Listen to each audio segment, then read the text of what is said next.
Mr. Russell. Good, sir. How are you doing? You too. Amber, how are you? I'm good. How are you? You can just give the chamber update on your own. Full time. You got the PDF? I did. I just haven't read it yet. No, we didn't need that.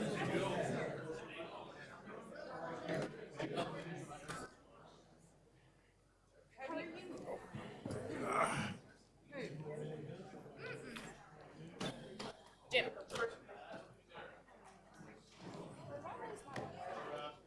How you doing? Mr. Vice Chair. Frank. This is Stacy. You guys Colonel? got to meet Captain? me. Nice to meet you. Yes, sir. Were you Colonel? Captain? You what? Lieutenant. You have a I don't care. Lieutenant. You gotta wash your hair. This is the South. I got states when everybody goes. Colonel. Yeah. Oh, Anthony wasn't joking. Title. It's true. Really? My wife calls me something else. You get that for life. Good evening, everyone. Thank you for joining us for our, the regular board meeting of the Huntersville Board of Commissioners. If you will please join me for a moment of silence.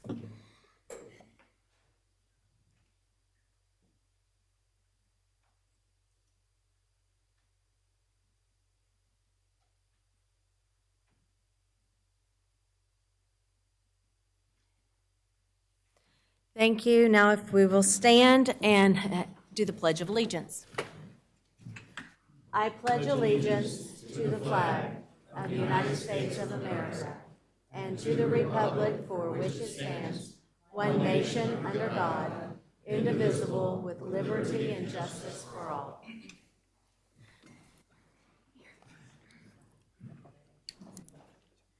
I would like to thank everyone for joining us this evening. We had just come out from closed session, so trying to get settled in for that 6 o'clock deadline to get this meeting rolling. At this point, I would like to open it up for the board. Does any commissioner have a question for staff? Commissioner Munger? I actually have two.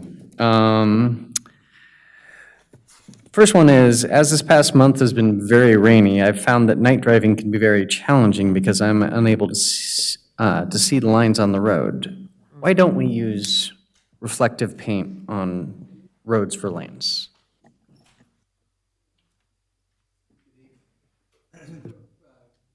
That up pretty briefly. We've been in contact with our colleagues at NCDOT. There's a couple things going on. One, they're experiencing a significant delay in getting the permanent line striping in place. Excuse me, that's a statewide issue.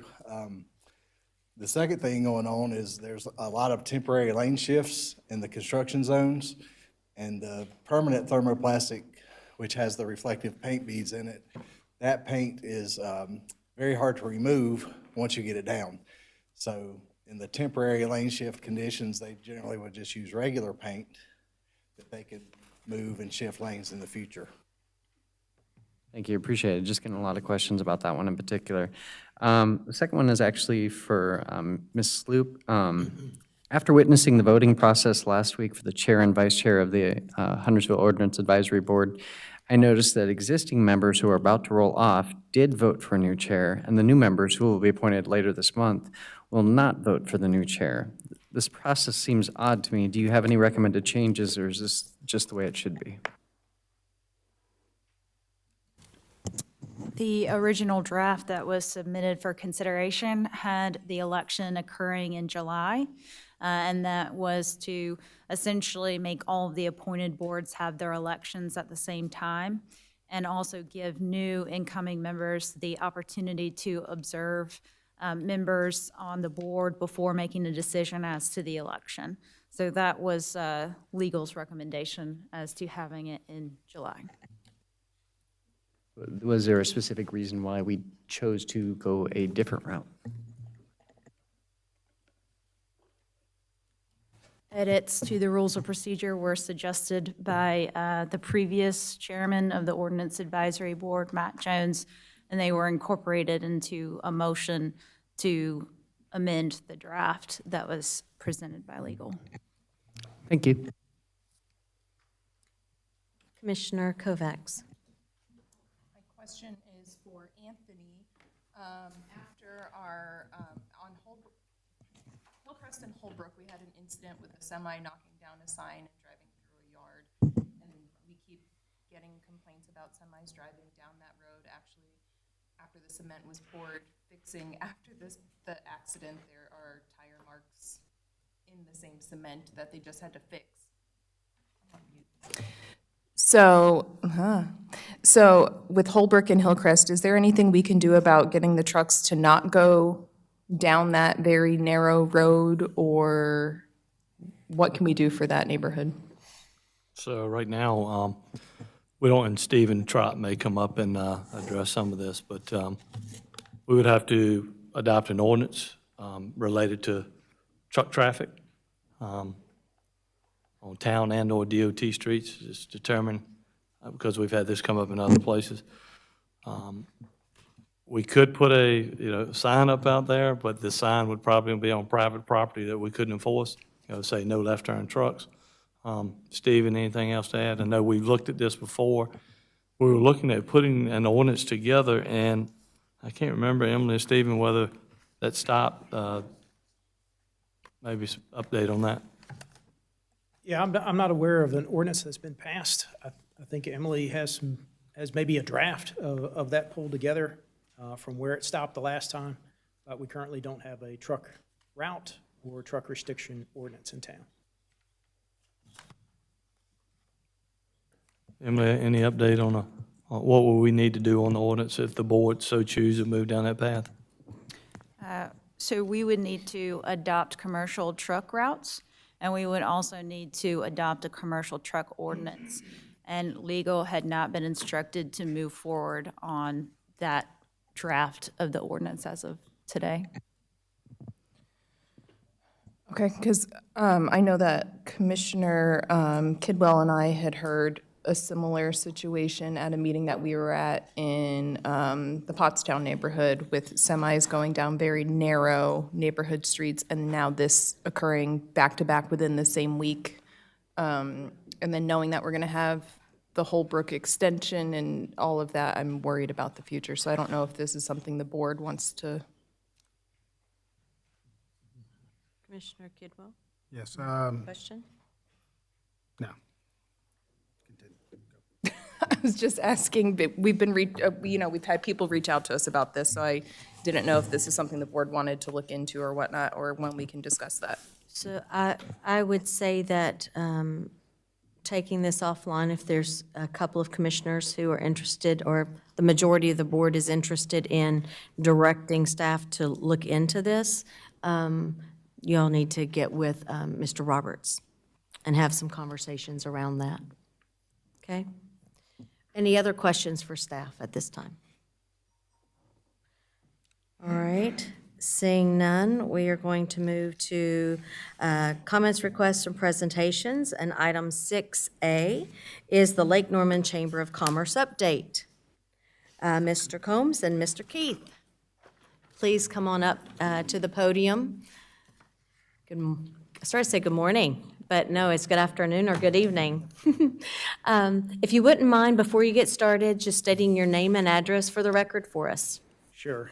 My name is David Keith. I'm a resident of Harrisburg, North Carolina. I'm at 3130 Sea Island Lane in Harrisburg, but I do work here at Lake Norman and Cornelius for a long, long time. Should I have Jim talk first, or? No, Okay. Well, first of all, thank you, Mayor Bales, and thank you for the board for allowing us to speak tonight. This is just an announcement that we've been working on for a little bit of time concerning the Huntersville Chamber of Commerce and the Lake Norman Chamber of Commerce. And before I go into full detail, I'm the past board chair of the Lake Norman Chamber 2022. The reason why I'm here tonight and not Douglas Marion, our new board chair, is because this occurred during last year. So I wanted to kind of explain everything, how it all came about. And to begin with, I would like to introduce Jim Combs, who is on the board for the Lake Norman Chamber, but he was the president of the Huntersville Chamber last year, and he's going to share the good news, and I'll allow him to speak, and then I'll finish up. Jim Combs, I live at 254 Streamside, Mooresville, North Carolina. Beautiful place. Not quite as good as Huntersville, but we're working on it. A couple years ago, I became president of the Huntersville Chamber and kind of working together and trying to figure out what is in the best interest of the businesses that are in Huntersville. And then we had a lot of members that were in other parts, in Davidson or Cornelius, and those kind of working with David, we kind of talked about how do we make things better, right? Take what we have, make it better, or instead of duplicating things and double doing things, we just tried to figure out what to do to come together. So we've been talking with the board, talking with other members. A lot of our members were members of Lake Norman Chamber and vice versa, and it kind of made it a little bit confusing. So we wanted to kind of bring it together. The Huntersville Connection is where that Huntersville Chamber started. We're still going to be the Huntersville Connection. It's going to be part of the Lake Norman Chamber. We're still going to spread kindness, like all of the kindness I know is going to happen tonight. I know that everybody's going to have a smile on their face when discussing stuff this evening, but we want to at least continue that and be part of the Lake Norman Chamber, and so we all just decided to come together. Fair enough? Good deal. Good thing. So just to echo what Jim said, we felt as a board, the Lake Norman Chamber, that it just made sense that to bring our resources together. And with that, we had unanimous board approval, both from the Lake Norman Chamber as well as the Huntersville Chamber, to make this come together as a group. And we just feel with our 35-year history with the Lake Norman Chamber that this is the right thing to do for this community, because we include Cornelius, Huntersville, Davidson, Mooresville, the whole Lake Norman region into Charlotte, North Charlotte, and anywhere else, Statesville, anyone else who wants to participate in the Lake Norman business community, we're happy to have them. But this was just the announcement officially that we've come together, and the great thing about this is now we can help promote that the Huntersville Connection, where they were maybe having a little trouble doing that because their membership wasn't as large as ours. Our membership is approaching 900 members. So with them being under our wing, we can help promote them like we do the Lake Norman Young Professionals and Women in Networking. And it's just, it made a lot of sense, and it took a while, but we really thought about it, and I had board approval. Jim had board approval, and it's here we are. So thank you for having us. And Well done. yeah. Absolutely well done. It's wonderful when we see businesses coming together to support business. Now we So clap. thank you. So Medic is not able to come tonight. However, I do have a proclamation this evening. Sorry, I'm going to do this before I turn it over to you. All right. Whereas noted historian Dr. Carter G. Woodson announced the second week of February as Negro History Week in 1926 in order to increase public awareness and appreciation of the important role that African Americans have played in shaping America's history. And whereas the second week of February was chosen to coincide with the birthdays of Frederick Douglass and Abraham Lincoln, was celebrated by Black people in the United States. And whereas the United States government officially recognized Negro History Week in 1976 as part of the U.S. Bicentennial, expanding it to Black History Month. And whereas America is a melting pot of cultures and ethnicities, all part of the land of the free, Black History Month fosters cultural awareness and understanding while encouraging education about contributions made by Americans of color. And whereas the omission of much of the history and contributions of African Americans from textbooks and other literature has impeded awareness and appreciation. And whereas the celebration of Black History Month is a positive way of recognizing the culture and history of African Americans as vital to the core beliefs and values of this society. And whereas the contributions of African Americans have played significant roles and made lasting contributions to our town's history and the history of our economic, cultural, spiritual, and political development, while working tirelessly to contribute to every aspect of American society, including business, education, politics, science, and the arts.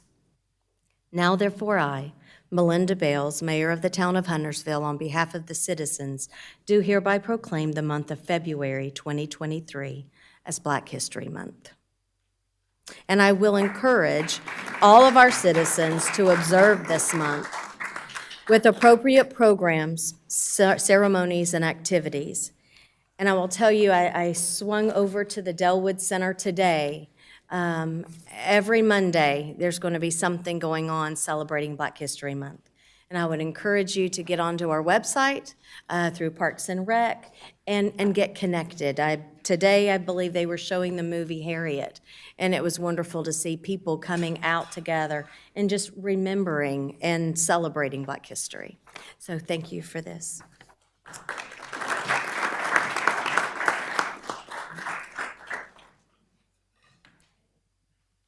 Now, we are going to go to item 6B, which is the Human Resources presentation from the Town Board Retreat. Ms. Cagle. Thank you, Mayor and Commissioners. I appreciate the opportunity to provide the HR update tonight. I have typically gone at the beginning of the retreat, so having kind of the back end has been good. I've gone through and power watched the presentations from the departments, hopefully be able to answer some of the questions that came up during those 2 days. I will say it's not quite as fun as binge watching on Netflix, but it's a close second. So we'll just hop right into this. Some of these, the employment numbers, is information that we look at every year.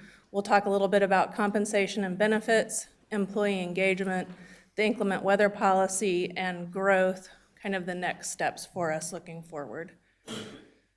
This chart shows the budgeted positions that we have for each department and the current filled positions. This is full-time only. So we're at 226 budgeted positions for the town. You all talked in the retreat about where we have some vacancies, the EDC, planning, police, and public works. Overall, we're at about a 12% vacancy rate, which I believe it was Kevin talked a little bit about what the state is looking at, more of a 20% vacancy rate. So in that respect, we are doing okay. I think when you drill down into the individual departments, like Public Works, who has a lot more vacancy within the Siegel facility, the maintenance operations, that looks different. The next chart further expands on where we are as far as turnover. This again shows our budgeted full-time positions by year back to 2015. There is an asterisk on 2015. I'm not able to confirm that data the same way I can others within our system, so I will take it at face value from when that was created. So this year we're at 27 hires. This is by fiscal year, and 23 separations. Of those 23, 2 were retirements, and that's showing us at an overall turnover rate of 10%. If you look across time, I think it was Commissioner Munger brought up the question of if we look back on turnover, are we seeing that our turnover rate has increased? And yes, the answer is yes, we are seeing an increase. But if you look over the last 3 years, our turnover rate is going down somewhat, which is a good thing and is also something that we're seeing nationally across the board. That where we had some spikes in turnover during COVID that has slowed down somewhat.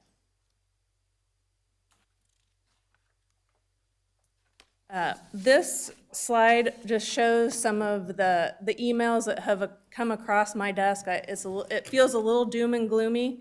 If you look at the top right corner, inflation, labor shortages rank as top HR concerns in 2023.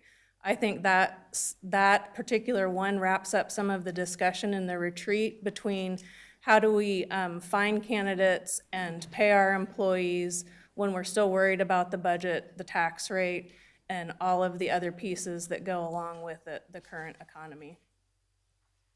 The one on the right side talks about job openings. Right now, we're looking at, for each one opening, there are for each person, there are 2 openings that they could pursue. So that means that, of course, if we're advertising a position, an employee who is looking, or a potential employee looking for that position may have another offer somewhere else. Again, I think Kevin talked a little bit about this, where by the time we're in an offer stage, some of those prospective employees are looking at other organizations and are entertaining other offers at the same time. So what do we do? Last year, we talked about recruitment and retention. Same issue we're having now, recruitment and retention. The number one thing that people look at to come to an organization, obviously, is compensation. The other piece that is a recruitment tool, but also a retention tool, are benefits. So we've talked about this. We've started doing a third market study of our positions. We are in the process of doing the third for this year, which includes our Parks and Rec department, our admin, which is IT, finance, legal, HR, administrative positions, and our director positions. Expect to have that information back soon and be able to really dive into that information a little bit more. One thing that was talked about during the retreat was whether or not we are getting the information we need related to market timely enough. Is a third really the best strategy? That means that potentially we're already always behind with a third of our positions. That is something that certainly we can look at for the future, is whether or not we want to have a more comprehensive study that addresses all of our positions and move away from the third review, something to consider. Education and career development incentive options. Again, this is something that I feel like came up during the retreat. Some questions about our commercial driving license changes and requirements, and whether or not we have opportunities to build that skill set within the organization. That is something that we're looking at. We have CDL drivers in our Parks and Recreation department and our Public Works departments that can both be something that we can help them to build their skills that will also in turn help us in the future. So that is something that you all approved to look at last year, and is something that we're working on continuing to build opportunities for employees to grow their skills while they're with us and hopefully stay with us.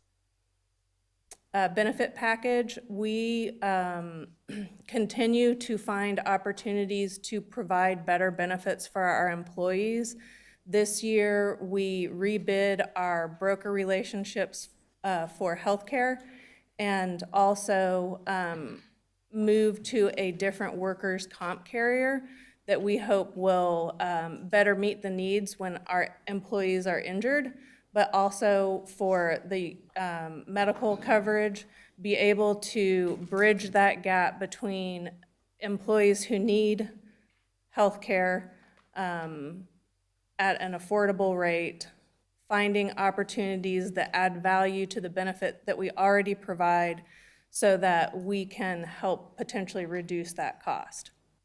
Benefits continue to increase in cost. The more that we can build awareness for our employees of our benefits, the more we can potentially manage our claims, which in turn then manages the cost at renewal when we have to go to renewal. So that is something that is a big focus for us as well. You all approved two pieces this last year also that I can tell you are something things that continue to come up on the HR feeds, which is what are we doing for vacation accruals? Should we be changing those and providing more opportunities? And whether or not we're adding any additional holidays. So I think with your support, we have been able to add a lot of benefit there for employees, so thank you for that. Engagement. So one of the pieces that we're also starting to see is, of course, how important engagement is. One of the articles that was on this slide earlier was that engagement was at an all-time low for employees. This is kind of a catch-22 with some remote option, is how do you continue to keep employees engaged who are remote? But then even just coming back from COVID, we have changed how we operate, I feel like, as individuals. So trying to find more opportunities to bring employees together. This year was the first year that we've done the holiday luncheon in person, everybody available to come in probably 3 or 4 years. So I think that was a great event. I think the employees enjoyed being able to be together. We continue to do our year-end barbecue. We're working on finding more pop-up type events. We had King of Pops come out and do a popsicle stand this summer, which was nice. Just continuing to find those opportunities to bring employees together, to be face-to-face with each other. In that respect, one thing that I am asking departments to do is to look at more opportunities within the departments to build that camaraderie, whether it's lunches, quarterly lunches, team building, just other opportunities within their smaller work groups to come together on a more frequent basis. Again, these are things that we feel like help toward retention as our employees across the level. Happy birthday, was that happy birthday? I think we could do some, birthday celebrations maybe too. Again, retention is just a piece that makes sure our employees know that we care. Along with that, wellness activities, we are starting tomorrow. We have our first, I feel like it's one of our first in-person wellness events that we've had in a while. Again, it's focusing on our benefits. Again, making sure our employees know what benefits they have and know how to use them, but we're also looking at physical health, financial, and mental focuses for the year, and just continuing to provide more opportunities for employees to engage in that way. Inclement weather policy. So this was a piece that came up with our policy changes, I think, about a year ago, and was asked to come back. So what is inclement weather? You hear about it as snow days. This really is talking about any events. Could be snow days, it could be rain, it could be some other type of catastrophic event that might keep some employees from coming into the office. And when those employees aren't in the office and working, considering options to address employees who do have to come into the office or come into the field, onto the roads, and work. Before 2015, this was done by director discretion. So some departments might have allowed employees to flex. If they came in to address a snow day on Monday, they might not have had to work on Friday. In 2015, to try to address some of the discrepancies between what departments were doing, we created a policy that would allow employees who were working, there were a lot of technical details to it, but if they were working, to allow them to have some vacation leave aligning with the hours that they worked during that event. In 2019, we reviewed the policy. We felt like, number one, it was cumbersome to implement, and number two, in reviewing what other organizations were doing, we felt like it wasn't a common policy. So we looked at 17 municipalities, either talking with them or looking at their personnel policies to see what type of policies were out there, what people were doing, we found that 6 of those 17 offered some type of leave or discretionary bonus, and that 11 did not offer any incentive, or at least did not appear to offer any incentive in their policies. This is something that we would look to the board for direction on whether or not we want to re-implement a policy.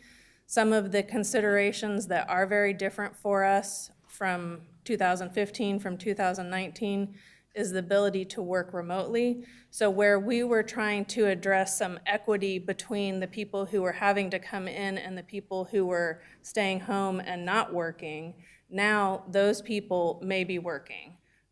We have so many of the people who wouldn't have been able to work. We've implemented the technology, we've implemented the systems for them to be able to work at home. So that adds another newer layer of complexity to creating that policy.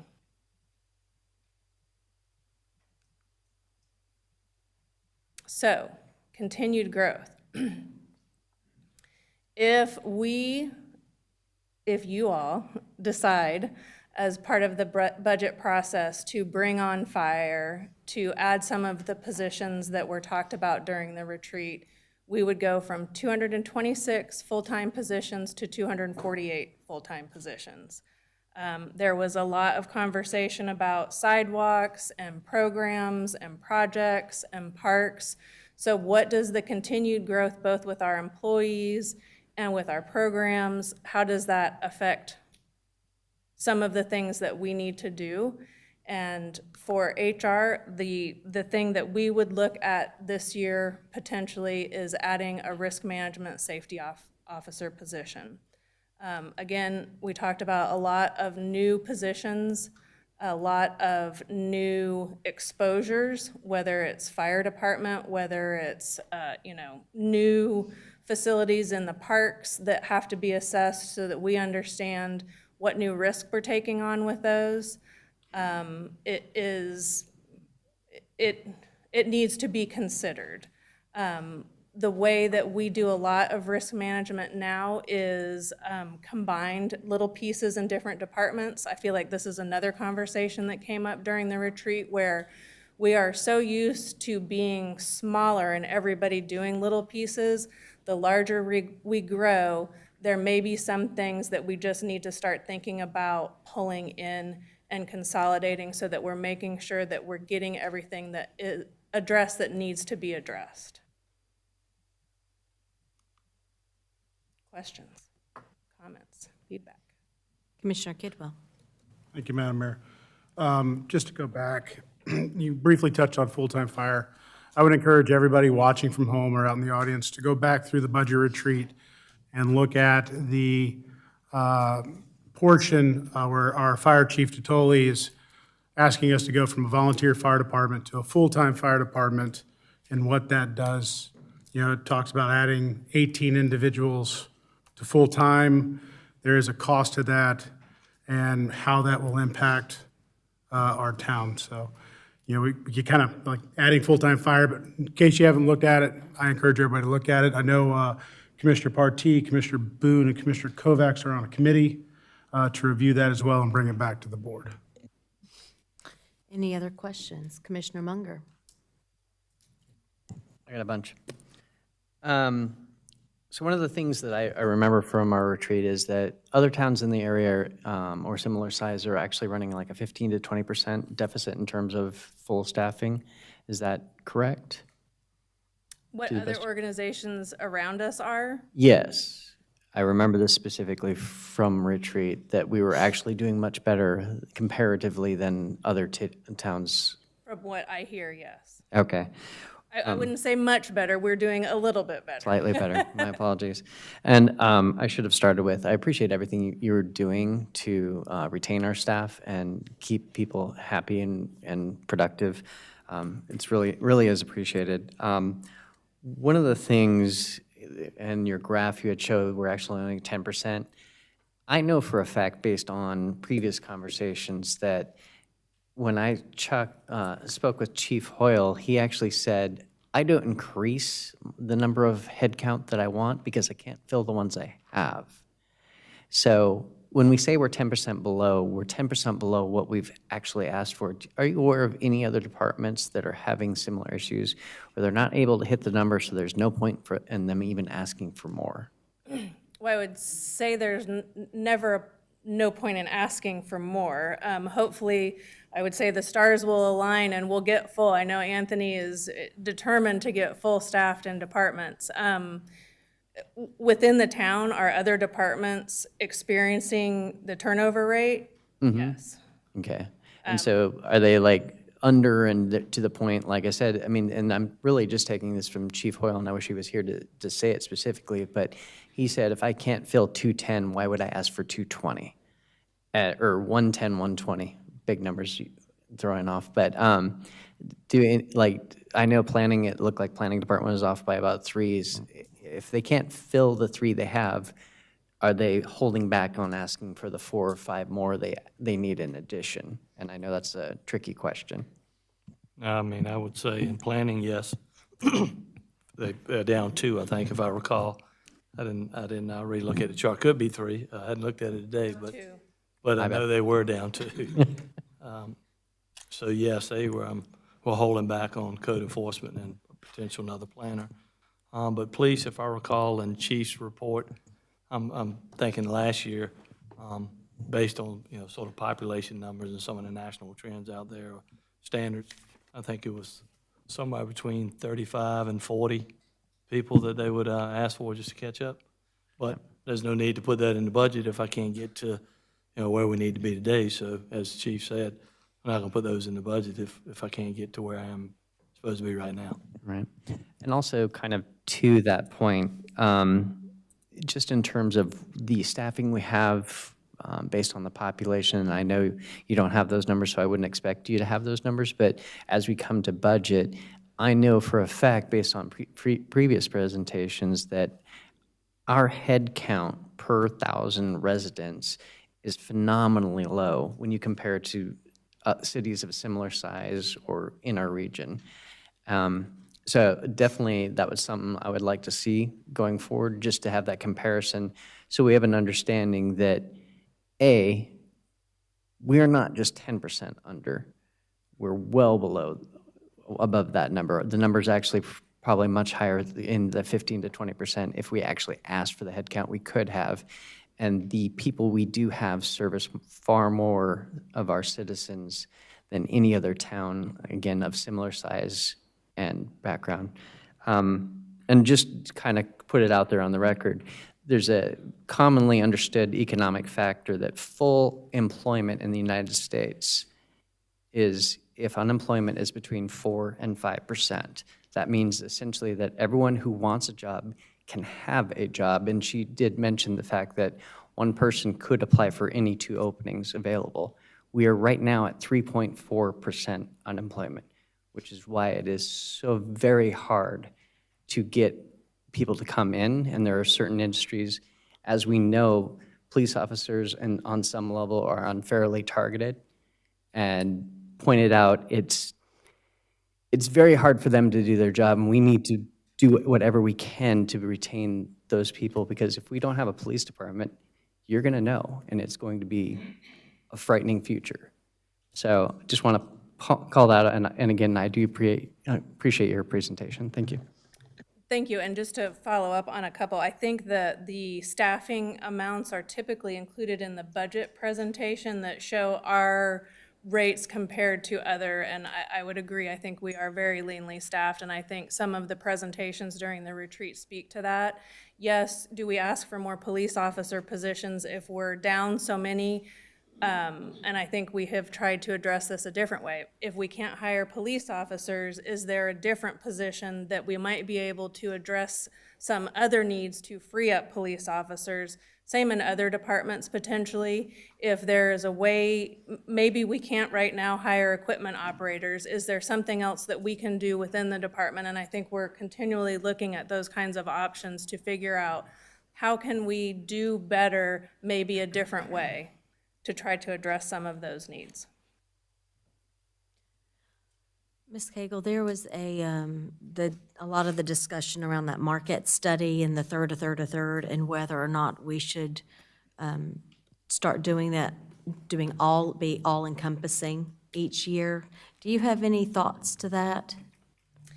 We have not done a full class and comp study since, I believe it was 2015. And that is a much bigger study than a market study. That's looking at all of our positions, making sure that we have the job descriptions correct, that we're doing a job analysis on each of those positions. It is looking at market, it is looking at our entire grading system, how we grade positions, and just reviewing all of that. I think that is a great thing to do. The frequency, how often we do it, it is not the same thing as a market study. I think if we were going to move forward with something like that, I would think we would look at potentially doing that bigger type study. Okay. I think that's something the board probably wants to consider at some point here, sooner rather than later. Commissioner Phillips, did you have some questions? Munger knocked out a good chunk of mine, so I appreciate it. So Public Works is only at 80% staffing right now, which, you know, Public Works is like the one that eats at me. I really do think that we should, especially like when planning, if you have a degree for planning, you know what field you're going to work in. I mean, we do have the competition with the private sector. I honestly think for us to truly do our jobs, because like, you know, PD is PD. Like they get paid what they get paid. Fire department's the same. But if we can have some way to compare like Public Works, what they get paid now to what the private sector pays in other sectors, that would be really helpful. Because I have tried to get people to come work for the town, and it doesn't matter what kind of benefits you're promising them. They don't care, because people right now, especially with the economy kind of going down the tube, people are just focusing on the right now and being able to pay through inflation. They don't care about, especially young people. Like in their 20s, they're not thinking about retirement. So if we can look at fast numbers to see if that could help fill some of these positions, I would really, really appreciate it. Okay, we can do that. Commissioner Boone? Thank you. I have two questions. I'd like to start with slide 15. That was your separation and percentages by year. Like,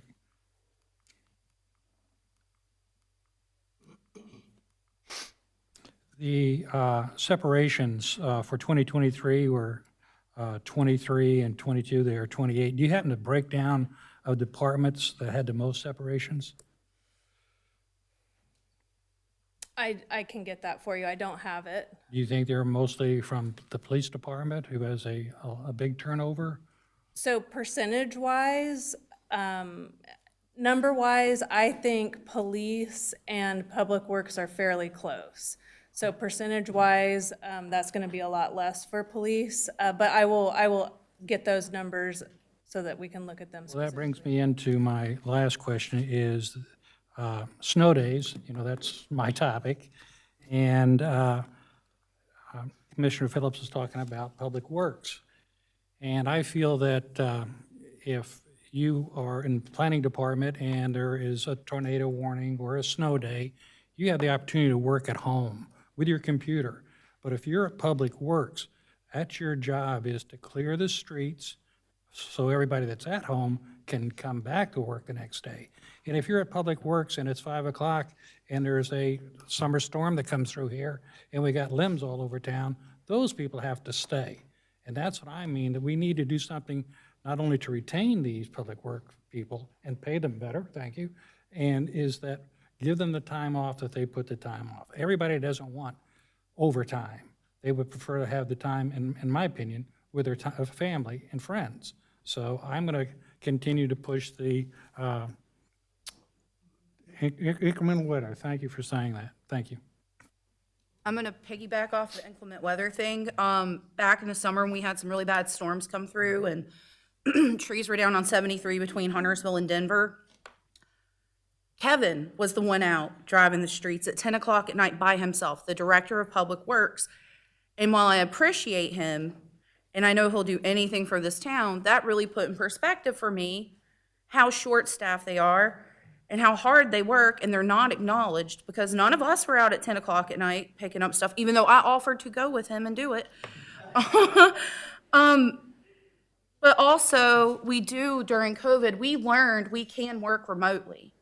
But going off of what Boone said, last year, DOT dropped the ball on Beatty's Ford Road, and it was our public's work who were out scraping Beatty's Ford, where we had 2 accidents in front of our house, back to back. And they came out, put their lives at risk to do the job of the state.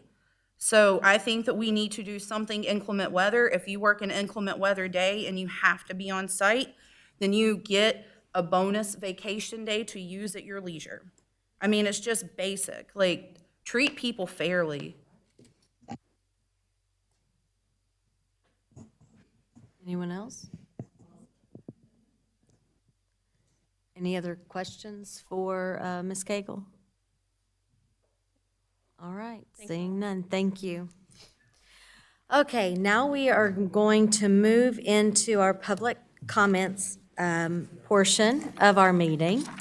And double check this. I have one person who has signed up specific to Oak Grove Hill expansion, that's 9A, and I will ask you to come up during that public hearing. So that's why you did not hear, I will call you up when we get to the public hearing.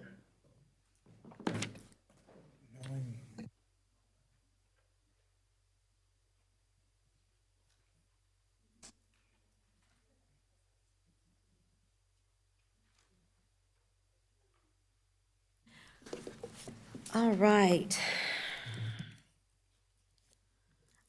Mr. Sailors, I just wanted to make sure that when I got through this stack of folks who wanted to speak and your name wasn't called, that you're next. Okay. All right. So the first person who has signed up to speak this evening is Kathleen Rose. As you come, you have 3 minutes, and if you'll state your name and address for the record. Okay, very good. I'll talk fast. Kathleen Rose, Davidson Gateway Drive. I'm with Rose and Associates. We're an economic development, market analysis advisory firm. We work for public sector, private sector, institutional clients throughout the Carolinas. And I was asked to come and make a couple of comments by the applicant. They asked me to review their application, actually early on before they substantially reduced it, so I have to edit my comments based on that. But they asked me to provide some objective opinion about kind of the dynamics of the project and if it's relevant in today's market. I am a certified commercial investment member, a counselor of real estate, and I'm also a real estate broker, and I serve on the Urban Land Institute's Carolina Trends Chair Council, and I'm involved in several studies that are done nationally on trends in development and mixed-use development. First and foremost, the issues, I'm going to point out 3 issues: growth, economic development, and mixed use. So on the form of growth, as you all know, growth is upon us. You mentioned it during your most recent retreat. And when we started working in the region, the population in 2000 in the town of Huntersville was 26,000 people. Today, it has now swelled to near 65,000 people. So a lot has changed since the year 2000. And in fact, the Huntersville 2040 Community Plan update adopted in 2020 highlights 9 goals, which include dealing with growth management, economic development, and then putting the development where it's most appropriate, where infrastructure is in place, with activity centers and mixed-use development activity centers. So in looking at that, growth is paid for by balancing both residential and commercial tax base. You all have had a tremendous amount of residential growth, but to evolve from a purely residential, suburban, rural, actually bedroom community into a more suburban environment is really required to balance that tax base, and that's what pays for your police, fire, et cetera. So that's critical. Second, mixed-use development. First developed in 2001, Birkdale Village brought new retail, entertainment, and a living experience to the Lake Norman region. Of course, it was developed at a time when it was really out in the farm, in the field, and there wasn't the level of development around it and the growth that you'd experienced. And it really became the model for suburban development around the country. Wherever I went around the Carolinas, everyone said to me, "We want a project like Birkdale." So in looking at that, what was interesting, it was developed by Peter Pappas, who was a renowned developer in the region, and it subsequently sold to two real estate investment trusts. Real estate investment trusts generally do one thing. They take the revenue out of a project and have very little, put very little input. So this developer. That is your time. Yeah, okay. Thank you. Thank you. If I may, I kind of elaborated on that with a memo that I prepared. Can I pass that out to the board? I would give it to the town clerk, please, and she will make sure that the board receives it. Thank you so very much. The next person who has signed up to speak is Merlin Villar. Sir, as you come to speak, if you'll please state your name and address for the record, and you have 3 minutes. Yes, thank you. My name is Merlin Villar. I live at 17130 Bridgeton Lane in Huntersville. And before I start my prepared remarks, I'd like to comment on the speaker who was just before me. She was hired to give that opinion. If us residents had the resources, we could hire a group to give you the opposite opinion. When we talk about aesthetics, okay, it's just, you don't pull out all stops and just build buildings for the sake of building buildings. And that brings me to where we are now. When we bought our house in Birkdale Greens 12 years ago, we did a fair amount of research, including what the neighborhood looked like, what the zoning was, what the traffic patterns was, and we really liked what we saw, so we moved in. At that time, Birkdale Village looked ideal. As part of the Greens master plan, we enter and exit the neighborhood through Birkdale Village. That's part of the plan. It's a master plan for us to drive in and out of our neighborhoods through Birkdale Village. We've always been dependent on a village for our traffic movements and, of course, for the aesthetic appeal of the area. When North American Properties began their transformation, they introduced a hodgepodge of designs into the central core of the village. What you now have is a discordant array of building designs which don't even complement each other, much less the existing buildings. That junk snuck up on us, I'll admit. We had sort of blind faith that whatever they did there would transform the village for the better, but it has not. There are skeletons of buildings that remain unfinished months later. One building with its blue exterior looks like it's still in a permanent state of construction. There are two small buildings that resemble lean-tos. They demolished this splash pad and have so far been unsuccessful in building a water feature which they promised would be built. That remains a construction site. Now, that same developer, before finishing what they started, wants to reach out and ruin the rest of the village by tearing down and rebuilding taller and even uglier buildings. When we moved in, Birkdale Village was still zoned the way it is now, and that has been a perfect balance of aesthetics and size. But what the applicant is asking to do is to change the zoning so they can build buildings that are more than twice as high as the current buildings with no control built in for aesthetics. That is just wrong, because what is the purpose of zoning if you can just come in and change it? And that's the impression I get from North American Properties is they are under the assumption that all they have to do is ask for a change in zoning and they're going to get it. So I would ask you to deny the request for rezoning and allow Birkdale Village to remain what's left of its beauty and quaintness. Thank you for your time. Thank you. The next person who has signed up to speak is Nick O'Shaughnessy, and I believe that Marion, I always do this wrong, Truitsky. She has seated, is she here? And you've seated your time? Use a visual aid. That is. I was going to present it to you as a gift. No, that's not allowed. Per our, I don't believe that's allowed, correct? I'll let the board rent it. I would, do me a favor, please give it to the clerk so that she's got it, and then that way the board can see it.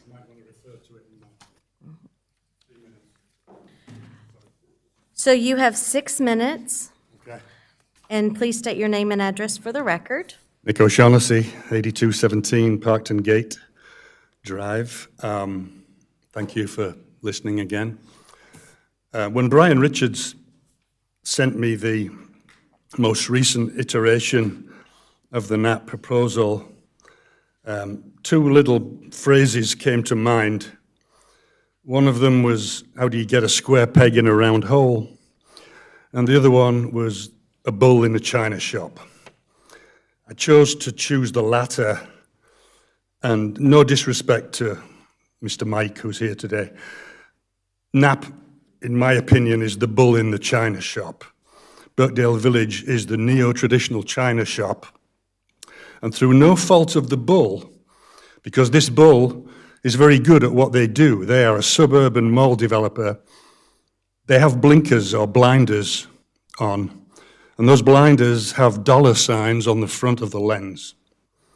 And so it's in their DNA to want to make money. We understand that. We fully understand that. My problem was the idea of process. When a developer comes into a community and he immediately presents himself to the community and tries to persuade the community through projection that the whole place needs reimagining because it's failing, because it doesn't look good, and it needs some money spent on it. It didn't need reimagining. It needed a Mary Kay makeover. That's all it needed. The tenant vacancies were small.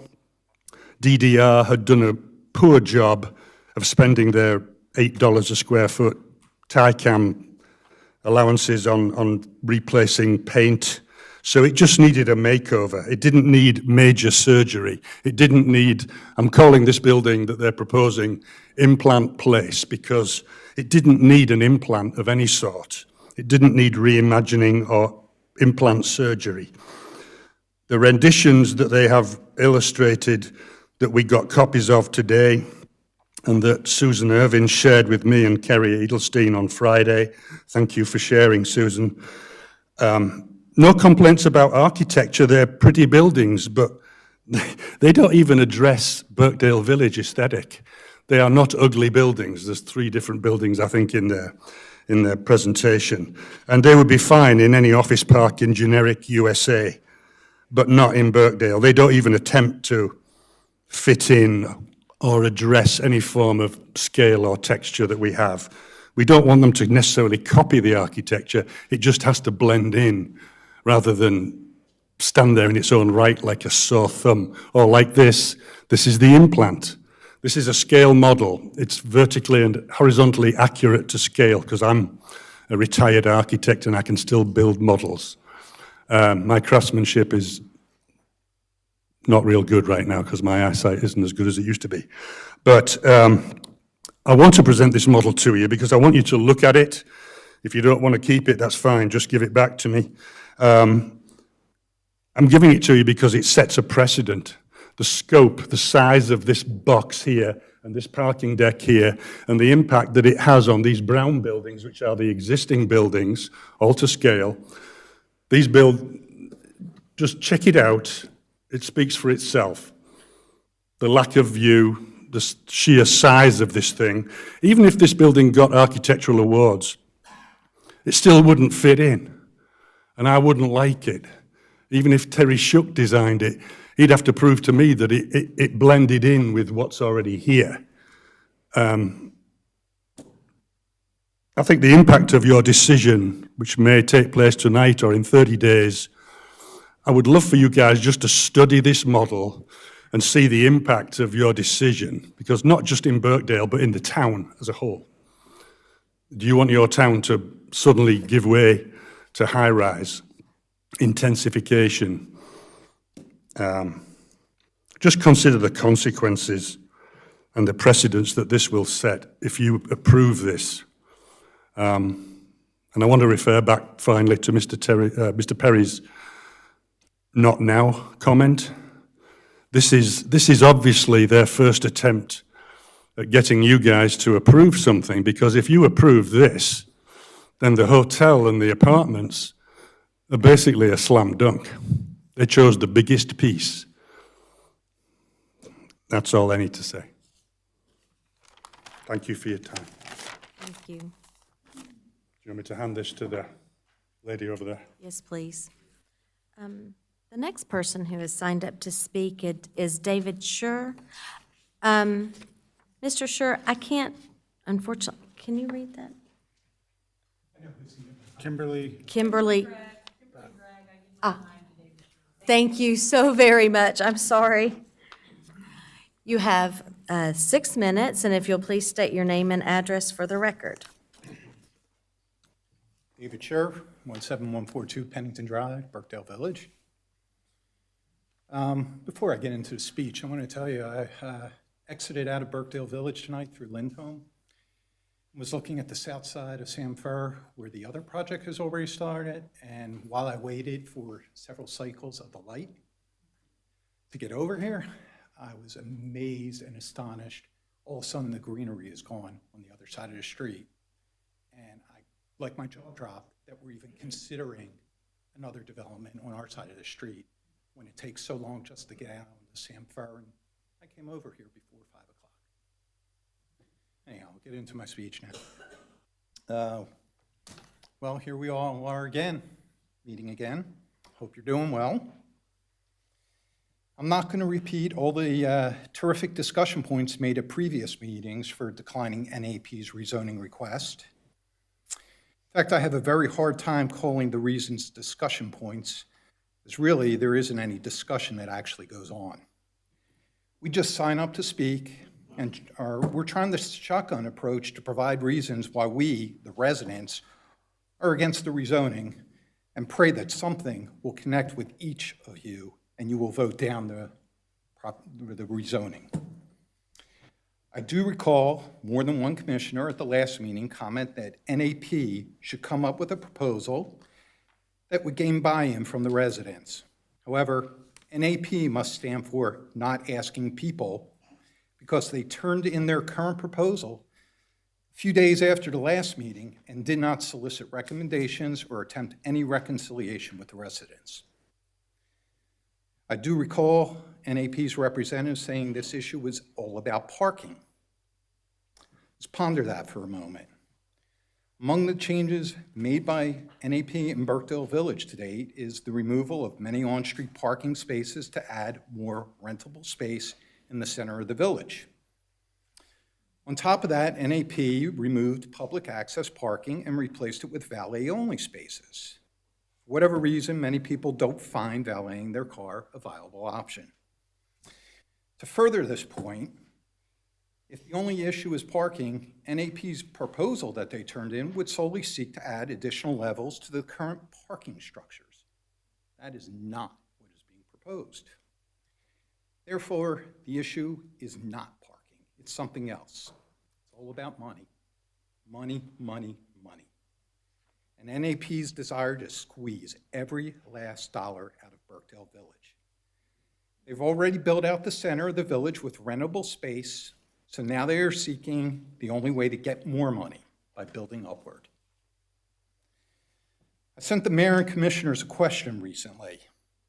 When you decided to run for office, what did you hope to accomplish? Enriching a company in Cincinnati or assisting your fellow residents in Huntersville? I want you to think about that. When we, the residents, purchase our homes, we need the zoning of Birkdale Village. I think Merlin just mentioned that. Imagine this. For almost all of us, our homes represent by far the largest asset we own, and we want to protect it. When NAP purchased Birkdale Village, they knew the zoning as well. But now they are seeking to change the zoning. The big difference between NAP and the residents is that we, the residents, have to live with the consequences of any rezoning. And NAP only looks at Birkdale as an opportunity to increase its revenue. They are only in it for the money. Please decline the rezoning proposal tonight. Thank you, and I'll cede the rest of my time. Thank you. The next person who is signed up to speak is Suzanne Villar. Viller. And I believe that Lisa Sure has designated her 3 minutes, ceded her 3 minutes to you. Is that correct? And thank you. If you'll please state your name and address for the record, and you have 6 minutes. My name is Suzanne Viller, and I live at 17130 Bridgeton Lane, and I appreciate the opportunity to talk to the board again tonight. More than a year ago, this board launched a study to develop a 2022 downtown Huntersville master plan. You appointed almost 24 citizens to analyze the characteristics that they thought were important in order for this multi-use area around Town Hall to thrive. In essence, you were asking how to build and protect quality of life characteristics into the area surrounding Town Hall, which is literally the center of the study. Those quality of life concerns are important to this board because you work here. For many of you, it may also be important because you live in or near the focus area, making it doubly important to you. The steering committee spent over a year developing their recommendations for you to address these quality of life concerns. And while aspirational at this point, some of their organizing principles included: treat the car as a guest on all streets, plan for automobile circulation with a street network approach, seek on-street parking solutions in policy, design, and law, be respectful of existing neighborhoods, develop with a scale and intensity in proportion to other uses, strive toward being the example for the change the community wants to see, build at a scale, at a rhythm, and according to patterns that respect historical precedent, bend the arc of change more toward supporting small-town livability and less toward simply accommodating typical market-based development products.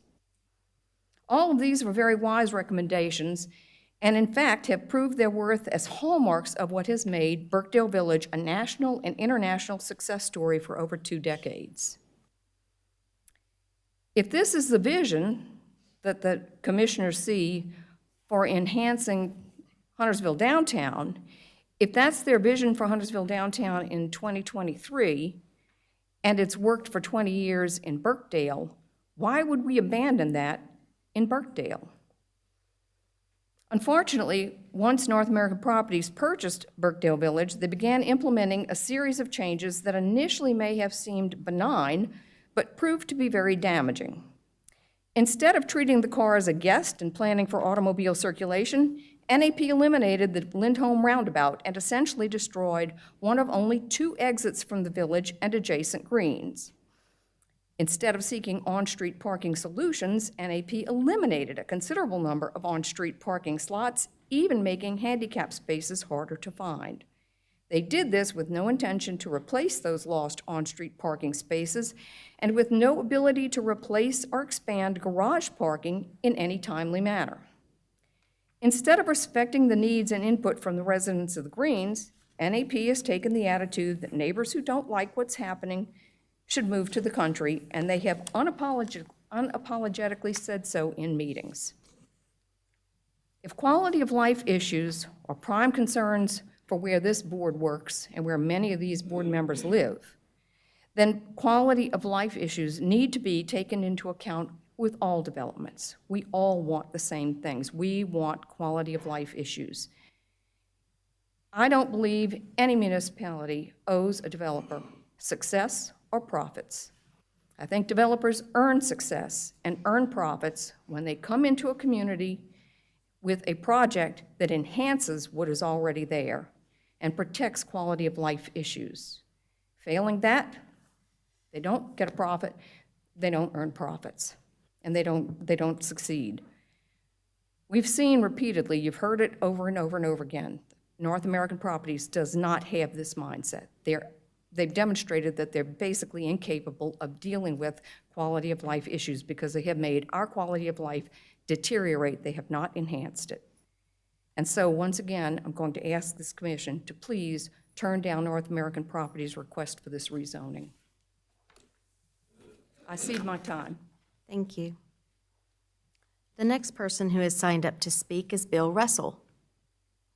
Mr. Russell, as you come, you have 3 minutes, and if you'll state your name and address for the record.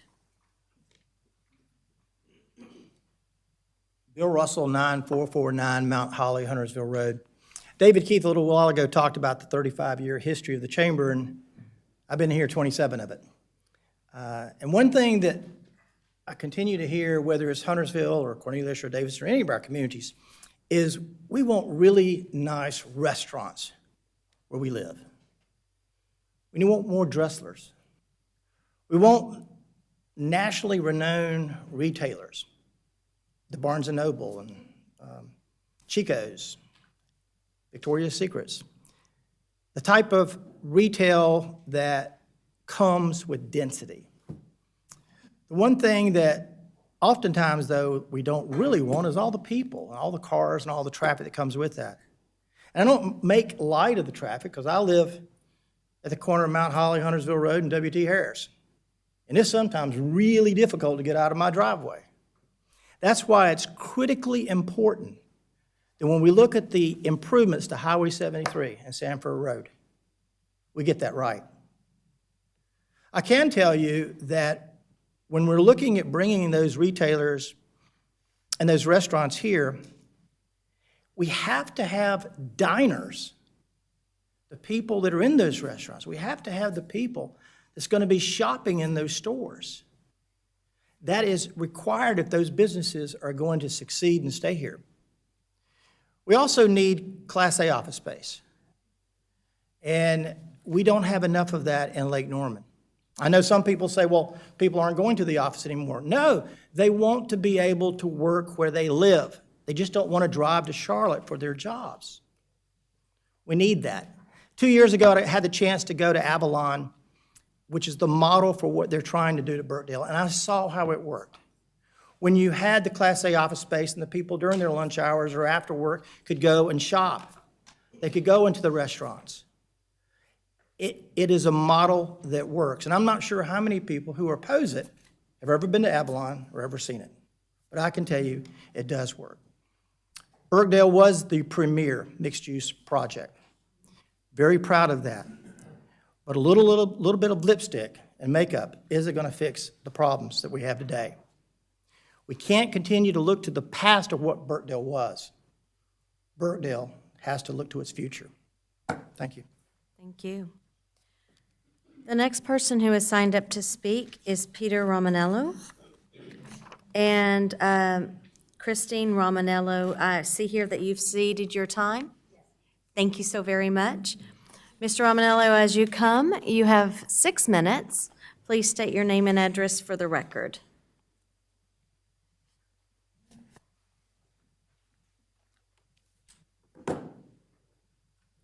My name is Peter Romanello. I live at 15821 Trenton Place Road.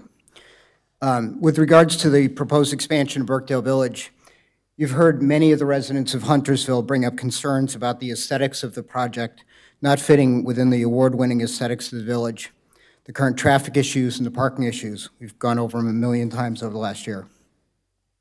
The revised proposal from NAP continues to promote the alleged solution to the parking situation with a parking garage that will only be allowed for visitors on nights and weekends. That may or may not address parking, but what about traffic? What about the difficulties already with visitors and residents trying to get in and out of the village with essentially 2 exiting streets? How much worse will that get with 450 cars trying to exit at rush hour in the evening and get in during rush hour in the mornings? That has not been addressed at all and has nothing to do with the proposed improvements to Samfur Road, since Lindholm Drive and Birkdale Commons Parkway would remain unchanged. And more importantly, if the proposal is scheduled to start in 2026 and has a 12 to 18-month construction period, how does NAP plan on dealing with existing traffic and parking issues for the next 4 years? I can assure you that parking along the residential streets of the greens of Birkdale Village will not be an acceptable answer for much longer. The issue of aesthetics has been brought up many times without the assurance that NAP will design a building that fits within the look and the feel of the village. And I have to give credit to Mr. O'Shaughnessy for a second. Your model is the first tangible visual proof of what is actually being proposed. And so I appreciate that. It's something that any real architect, and I'm an architectural lighting designer, I understand this, any real architect would provide that. So it's not just a site plan. All it does is takes one look at the modern structures that have been added to the green to know that the aesthetic concerns are not their strong point, to say the least. Not to mention the fact that there are 2 structures that were built that remain vacant to this day in the hopes of attracting a tenant. Will that be the case for the office building as well? Regardless of what Mr. Perry has stated, typical office working conditions have been affected permanently as a result of the pandemic. There are more and more people working at home, and that trend continues to rise, not decline. There's also a national movement to change work culture to a 4-day work week. It's already being almost approved in Maryland right now. So what is the point of building an office building that might stay at least partially vacant? With the revised proposal, what you've been given is basically a site plan that shows a rectangle where an office building will be constructed with no other information other than the agreement that it will fit within the 115-foot tall requirements. If you approve this, you are giving NAP carte blanche to construct anything that they deem fitting, since there are no architectural requirements in writing. How can you approve that without more information? And as a point of reference, you are also deliberating the construction of a new town hall and the revitalization of the downtown area. You have been provided 2 potential designs, one Georgian style and one Art Deco style that, quote, piqued the interest of the commissioners. And, quote, at its August 15th, 2022 meeting, commissioners heard from the town's selected design build team as they presented a preview of what a new town hall in that location might look like. That would be kind of important information, right? Compared to the previous plans next to town center. So if renderings and plans are provided for that, why is it not required for a building that affects all of the residents of Huntersville in a more direct manner? Is it because you care more because it affects you more directly? Because that's how we feel. Obviously, the residents who care the most are the ones that will be most directly affected. We should not be criticized for caring more and speaking more passionately because it's our homes and it's our daily lives that will be affected the most. If you lived there, you would care. Since none of you on the dais up here live in close proximity to Birkdale Village, you do not have the same concerns. Your concerns seem to be centered solely on tax revenue. And in the newest proposal from NAP, it only outlined financial things, specifically that the project would cost $90 million, and that would result in $170,000 annual tax revenue. Nothing about concerns, nothing about quality of life. So I strongly encourage all of you to listen to your constituents. You have heard this over and over and over again in overwhelming numbers, and we are not paid shills like the first person that was paid to come up here and talk. So I encourage you to vote against this proposed expansion. Growth is needed, but if it's not in the right location and it's not the right aesthetics, it's not the right choice. Thank you. Thank you. The next person who has signed up to speak is Brian Rice, and Shannon Rice has ceded her time to him. Shannon, are you here? Yes. And you ceded your time? Thank you so very much. Mr. Rice, if you'll please state your name and address for the record, and you have 6 minutes. Brian Rice, 17232 Bridgeton Lane, Huntersville. Mayor and Commissioners, again, I stand here before you and ask that you reject this proposal from NAP until such time as traffic patterns in the area are improved and a new proposal from NAP is provided. Since the public comment section of the meeting is before the town board discussions, and since my work took me out of town for most of the time since the last meeting, I'd like to share my thoughts from the last meeting. Mayor Bales, During the last meeting, you suggested that we need to find some compromise with a large landowner, and in this case, referencing NAP. I know that you'll consider the needs of the residents and voters as well when making these decisions. The large landowner promises money and tax revenue while making money in the meantime. But the citizens of Huntersville and surrounding cities are the ones that make the village successful with our hard-earned dollars, and we are the ones that have to deal with the traffic issues, the parking, and the construction. Interesting. Commissioner Phillips, as you mentioned in the last meeting, you want to run for office to get rid of all the people that supported the toll lanes. And for that, I thank you. That was an extreme example of how government did not listen to its constituents, and as a result, we endured considerable delays due to construction without seeing any improvement in traffic patterns or quality of life. I hope you see the similarities between the toll lane decision and this decision with NAP. The current proposal is not the popular sentiment. It does not improve the quality of life, and frankly, I don't think it really treats people fairly. Oh, good. Commissioner Munger, during the last meeting, the only comments that you had were related to confirming the mayor's right to shorten our allotted time for public comment, and your premature call to motion to vote on the proposal without town board discussion. And even in this meeting, you've left a couple of times during public comment. I hope you're feeling okay. Furthermore, you did ask in a private email that I provide a list of names that signed the petition at my earliest convenience. Well, Mr. Munger, as I mentioned in my email, I'm happy to provide the names at my earliest convenience upon my return, which is today. I have a copy of those signatures as provided to me by change.org, and I will send it to the town, I'm sorry, what was the title? Town clerk, okay, the town clerk, so that it can be reviewed. Okay. Finally, in the website, I was looking up the votelancemunger.org.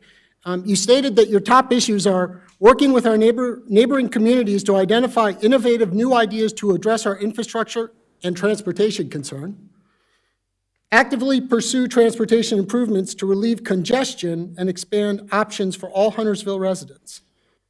I'm not sure how this proposal from NAP aligns with those top issues. Furthermore, based on your comments regarding a lean city workforce, it seems that this proposal only makes the workforce more stressed. Commissioner Partine, during the last meeting, you used the term hook to describe how Birkdale Village first attracted you to the area and how you challenged NAP that they are on the hook for a satisfactory proposal. So far, from what I've seen, I do not see where they provided that satisfactory proposal. In fact, the term "for now" seems to indicate that they want to get their hooks in us with a smaller proposal, only to achieve their overall ambitions later. While we are supportive of progress, please let's do it responsibly, tastefully, and once we have other issues like traffic patterns fixed. I do like your idea that there is an architectural review committee, and perhaps that's the right first step before making any decisions. Commissioner Boone, Kovacs, and Kidwell, since I'm running out of time, I wish I wanted to say thank you for your replies to my emails. While I know we're all busy, and not everyone could get to every email, I do appreciate that you took the time to respond. It made me feel like my voice was heard, and I appreciate that, so thank you. Finally, I want to pose one last concern. A few Wednesdays ago, there was a false alarm with the McGuire nuclear site. Normally, these tests happen on Tuesdays. But this happened on Wednesday, so I'm sure you can imagine our concern. After 45 minutes, luckily, we were told it was a false alarm. However, as I started thinking about that for those 45 minutes, I thought to myself, well, if that was a real emergency, what's my evacuation route? It's Sam Fur Road. And as my colleague said earlier, it takes 10 minutes just to get out. So I'm not sure how I would get out. So I feel like there's almost a safety concern should the unthinkable happen. To comment, I don't remember who it was, on Avalon, I would just say that was based on undeveloped land. Birkdale Village is different. It's already here. We want progress that doesn't make this development, we want to make progress that makes this development right. I don't think this is it. I ask that you reject this proposal. Thank you. Thank you, sir. The next person who has signed up to speak is Dawn Snow, and Tammy Davis has ceded her 3 minutes to Ms. Snow. Is that correct? Yes. Thank you so very much. Ms. Snow, if you'll please state your name and address for the record, and you have 6 minutes. Dawn Snow, 8132 Evanston Falls Road, Huntersville. In a recent article from Cornelius Today regarding the revised rezoning plan, Mr. Perry stated that he just wanted to get it right. But who is he trying to get it right for? Birkdale Village, as you know, has been one of the most studied and copied mixed-use projects and has been recognized nationally for both its planning and architecture. It was modeled after a quaint New England seacoast town and created by the award-winning architect, Mr. Terry Shook of Shook Kelly. It was designed as a timeless and charming main street with the roads connecting to our neo-traditional neighborhood. If NAP wanted to get it right, they would be working to preserve our unique gem of a village instead of destroying it to maximize profit margins. If NAP wanted to get it right, they would have done research and consulted with the community, and they would have been transparent in their plans and communications with the community. Cluttering the common area with architecturally incongruent kiosks that don't match anything does not scream getting it right, especially the Warby Parker building that looks like a big blue box. If they wanted to get it right, they would not have closed the Lindholm roundabout, which destroyed a critical traffic element that allowed a second route for residents and guests to exit the village and the greens. This has only worsened the traffic problems. If NAP wanted to get it right, they wouldn't have been so quick to kick out very successful and well-loved local businesses and replace them with chains. In many cases, they don't seem to have replacements ready to even fill the empty spaces. At least 2 building projects, including the beer garden, have been started but not touched for months. Both buildings are poorly secured and pose an invitation to vandalism. Does any of this sound like getting it right? If they wanted to get it right, they would work within the constraints of the current zoning or select a more appropriate location where the zoning already exists for these tall buildings. On the surface, NAP's statement that they are dropping the apartments and hotel for now gives the appearance that they are scaling back. But why would they propose the 115-foot office building, which is the most egregious component of the original proposal and will be completely out of scale and context? After all, the community was suggesting a 6-story mid-rise luxury boutique hotel, which does not even require a rezoning proposal, as the current ordinance already allows that. Now Mr. Perry wants us to believe that a massive 115-foot office building is the only solution for more parking and is necessary to expand the parking garage. Not only is there no pressing need for this office building, but this type of office building belongs in an office park or within a quarter mile of the interstate, or possibly even across the street in the Birkdale area, but it does not belong in the village. And these renderings in the packet do not fit at all with the aesthetics of the village, but they would look fine in South Park. Clearly, this is not about getting it right. NAP knows that if the 115-foot office building is approved, then other tall buildings that are on hold for now, such as the hotel, will easily fall into place later. This would then set a precedent for a hodgepodge of tall buildings down the road that will grow like a cancer. And then there is the question of why would the town even consider this rezoning at all when there is a duplication of everything they want right across the street at Birkdale Place, with easy walkability to Birkdale Village restaurants. There's going to be 140 hotel rooms, 210 apartments, 45,000 square feet of commercial space. In closing, I understand that the town board hired Mr. Shook to do a master plan for the town. It would be a shame for him to perceive that your decisions with the NAP rezoning may negatively impact his original vision and the timeless and unique ambience of the village. Part of responsible rezoning is knowing when to say no. Please deny this revised proposal, and if NAP comes back with a responsible plan, suggest that they hire Mr. Shook for any future development. Thank you very much. The next person who is signed up to speak is Kitty Geese. see her. As you come, making your grand entrance, you have 3 minutes, and if you'll state your name and address for the record first, greatly appreciated.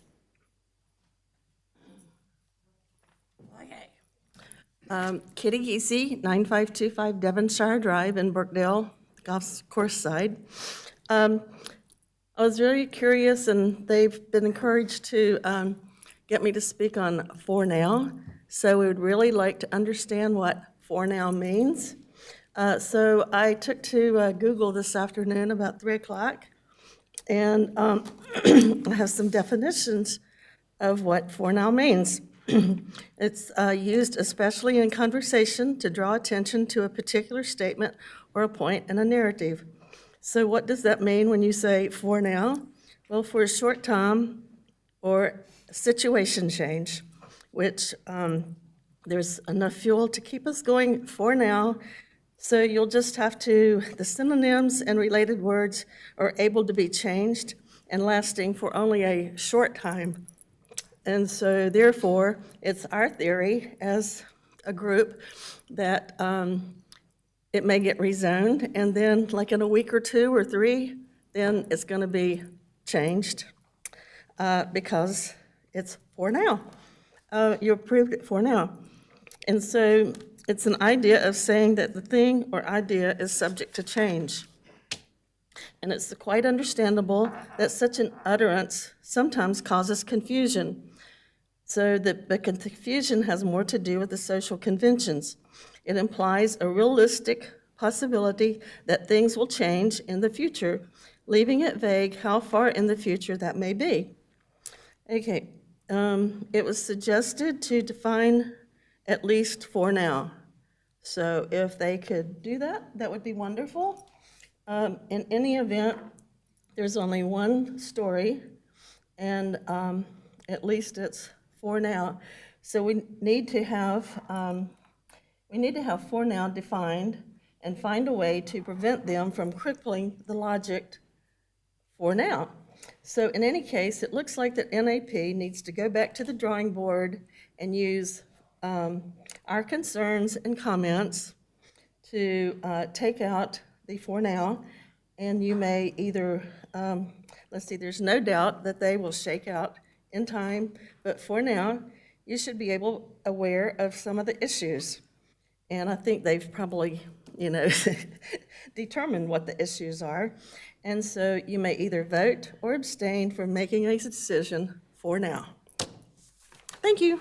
Thank you. The next person who has signed up to speak is Carrie Edelstein. And Casey Childers has ceded time. Oh, Childers, thank you so very much. And Ms. Edelstein, you've got 6 minutes. And as you come, if you'll please state your name and address for the record.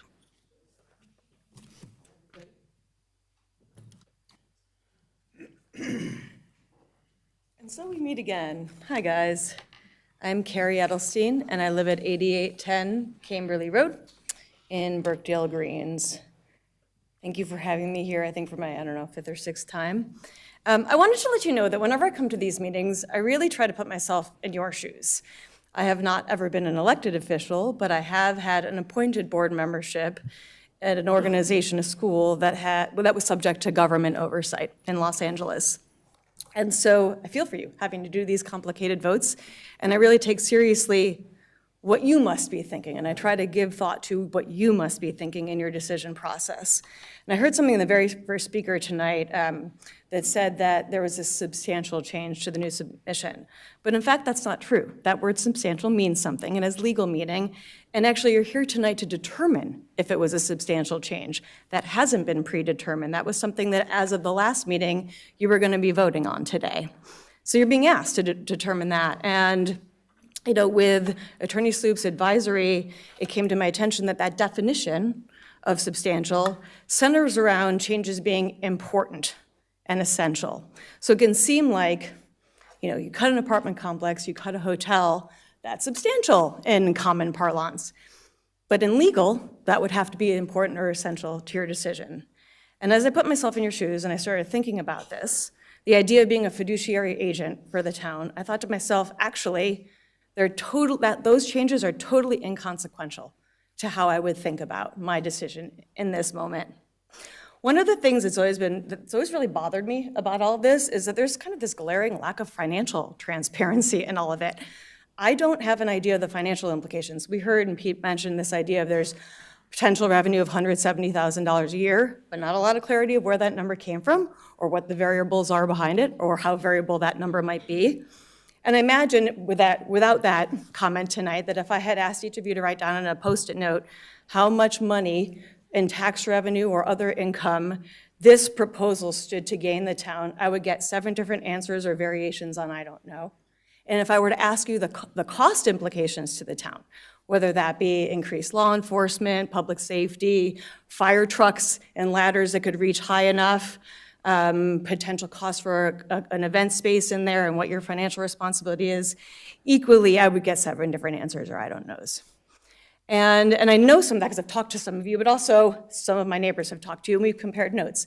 And in fact, we've heard different answers from the same people on the board at different points in time. So this has been like a giant moving target. And I think to myself, if I were in your shoes, I wouldn't be comfortable voting yes to anything where I didn't know the financial implications of my vote to the group that I was representing. So to me, this is an easy no to whether or not this is a substantial change, and an easy no to rezoning, because we've had months to establish those financial implications, in particular for the office building, and that still hasn't been done. But that's not the only thing that really remains unchanged here. As I started thinking about all the other things we've been discussing over the last few months, certainly parking keeps coming up time and time again, and I emailed you guys this information. I did some back of napkin math on how many parking spaces you would need just to house office staff employees in 125 to 150,000 square feet of office space, depending on whether or not there's an event space in there. And the answer is 500 to 600 employees would likely fit in that space, most of them driving. So 450 spots already isn't enough. And if there's an event space in there, imagine you've got 1,000 people going to an event, or 500 people, that's another few hundred cars. So that 450 allotment actually exacerbates the problem. It doesn't solve the problem, which is sort of baffling to me. There's also still no planned expansion of Townley or Lindholm, which I've talked to some of you about, to handle a very short period of time influx or outflux of traffic. There's no plan for that. There's still no concession for an architectural review committee or plan for that, as you so wisely suggested last time around. We've seen no alternatives for something that has a village feel to Class A office space, a third or half the height perhaps. And in fact, there's still no proof of concept for Class A office space. And I want to address one of the comments that was made earlier by Bill Russell, this idea that people want to work close to home. I own a business, and I have office space for my employees, in particular my employees in LA, that is 5 minutes from where they live. And if you'd asked them 5 years ago, they were begging me for office space. And today, I can't get them to go into the office that we're paying for anyway. So I don't really believe that there's demand to go in a world where people can work from home. And I certainly don't believe there's demand for office space that's going to overlook a parking lot when there's so many beautiful areas around this town.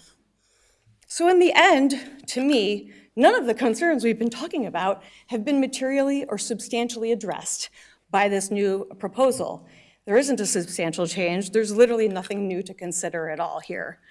There has never been a compelling argument for rezoning Birkdale. Reimagining it, renewing it, refreshing it, sure, but not rezoning it. And there are many compelling arguments that you've heard over time not to. So if I were in your shoes, I would have to vote no to considering this a substantial change, and I would have to vote no tonight on rezoning. It just lacks the rigor and specificity of a proposal of this import. Thank you. Thank you. The next person who has signed up to speak is Errol Genois. You have 3 minutes, and please state your name and address for the record. Errol Genois, 8537 Camberley Road for the last 21 and a half years. Good evening, councilmen, councilwomen, Madam Mayor, and citizens. Examining the efforts across the country, namely in California, Oregon, Florida, and New York, to curb overdevelopment, I found several successes In Laguna Beach, for example, the Planning Commission adopted an ordinance that limits the height, mass, and bulk of constructions. Their actions will save their village from the humiliating design of urban development. In another location, a voter initiative requested that voters okay any huge urban development plans. The list continues from the end of World War II and the beginning of opposition to development in New York City from 1946. To continue positive opposition to overdevelopment in Huntersville, I ask that the Huntersville Town Board and Mayor deny the current rezoning requests. Look at other models for Birkdale Village in the Birkdale area. No one wants to view a parking deck or a hotel from the backyard. Thank you. Thank you, sir. The next person who has signed up to speak is Kim De Benedictis. I hope I said that correctly. And Sydney, I always have to think about it. Zarsadius? And you've given your 3 minutes. Thank you so very much. You have 6 minutes, and if you'll state your name and address for the record. Kim De Benedictis, 8814 Kimberly Road, Huntersville. And I want to apologize to everyone before I even start because I'm just a mess, and I had everything I was going to say. And I've been listening to everybody, and I think everything that you say is what I was wanting to say. So now I'm just kind of like, oh crap, I keep, deleting and rearranging, and now I'm just out of my mind. So maybe I'm not going to use this. I'm just going to say from my heart that please vote no. Please vote no. I mean, I just don't see having a rezoning as a thing. It's just, I don't know what to say. All right, I'm going to start. Let's see. Frankly, I'm worried. I'm scared. In my opinion, having the town of Huntersville doing business with NAP just does not make sense to me. A working relationship should be mutually beneficial and positive and productive, but I feel the opposite with NAP is really what we're seeing. There is so much negative energy. There's numerous red flags. I'm an original homeowner, and I've just watched everything go to crap. Things aren't even, really being changed yet, per se, but yet it takes me 3 light cycles to even get out of the neighborhood. I mean, what's going to happen when it really does start getting torn down and rebuilt? And across the street, someone else was mentioning, all of the trees are gone, and there's going to be maybe a hotel there, or maybe office space, or why do we need it on both sides? I mean, we already have Birkdale Village. Yes, it was tired. Let's have enhancements. We've already been getting them. Why do we have to stop and rape it? Like, why? I just don't understand why. I'm not getting any answers. I don't see the benefit. I just don't see the benefit. I can say maybe the lights are pretty that are hanging up outside in the trees. I can say that maybe the large screen TV and the sitting area is nice for listening to music or watching football. But that big ugly blue box is pathetic. It's ruining like the vision, the view, I mean, we loved our little restaurants and our little bars, and why do we want big chains? I mean, I just think that it's our small hometown feel. It's just being ruined and being taken away. It's not a pretty environment. It used to be fun with our kids playing in there and dogs walking and dates, and nothing like that's happening. It's just, nobody even wants to be there. Like, I'm always reading social media, nobody wants to shop, all of their stores are gone, and if they're not gone, they're going to be gone. What's the point of even going to the village? So then my worry is, if we do make these changes, is it for naught? Because who's going to come there? Like, is it gonna be a ghost town? So are we going to have an office building that there's nobody gonna work there? Are we gonna have stores that nobody's gonna shop? I mean, I don't really believe, like, I feel like we're gonna probably ruin And then that's the whole thing, like, we bought this house thinking it was a great investment, but I didn't know that the rules of the game could be changed. I didn't know that somebody could come in and buy and then change everything about the village. I had no idea. I mean, I wouldn't have wanted to have lived in a neighborhood with huge towering business offices. That's not at all. I mean, I'm happy with the 2 or 3 story, but something super tall in a city is fine, but not here. And I know that I'm like repeating everything that everybody's already said, and I'm not even if I'm really valuable with what I'm saying. I'm not saying anything new, but I'm just saying, please God, please God, please God, say no to that rezone. We just cannot. I don't see it good at all. I just don't see it good at all. It just scares me. I'm not sure if I'm telling everything that I wanted to say. I'm not sure if I have a lot of minutes left. I could probably read some more things. The funny thing is, at the last meeting, he was trying to come up with the idea that we needed parking because that was the problem. But really, in essence, parking wasn't the problem. He just took away our parking to make it look like we needed parking. So he's trying to make a solution for a problem that didn't really even exist to begin with. I don't know. I don't feel good about any of this. I just don't feel trust. I just don't have trust. Let's see. I don't know, my darlings. I'd like to know that we all work together, we all enjoy each other, and this is ugly. And my worry is what happens if, like, there's other stories, like in Cleveland, Ohio, or wherever, where business has just fallen, and now, is that gonna happen to us? Like, are we going to have a place where people just don't go to work there, they don't go shopping there, they don't go eating there because it's horrendous to park there, it's horrendous to get in and out there? I mean, am I even making any sense anymore? Should I just shut up? I'm just beyond. I don't know what the heck to do. Can you just say no, please? Just say no. Thank you. The next person who has signed up to speak is Susan Irvin. Ms. Irvin, as you come, you have 3 minutes, and if you'll please state your name and address for the record.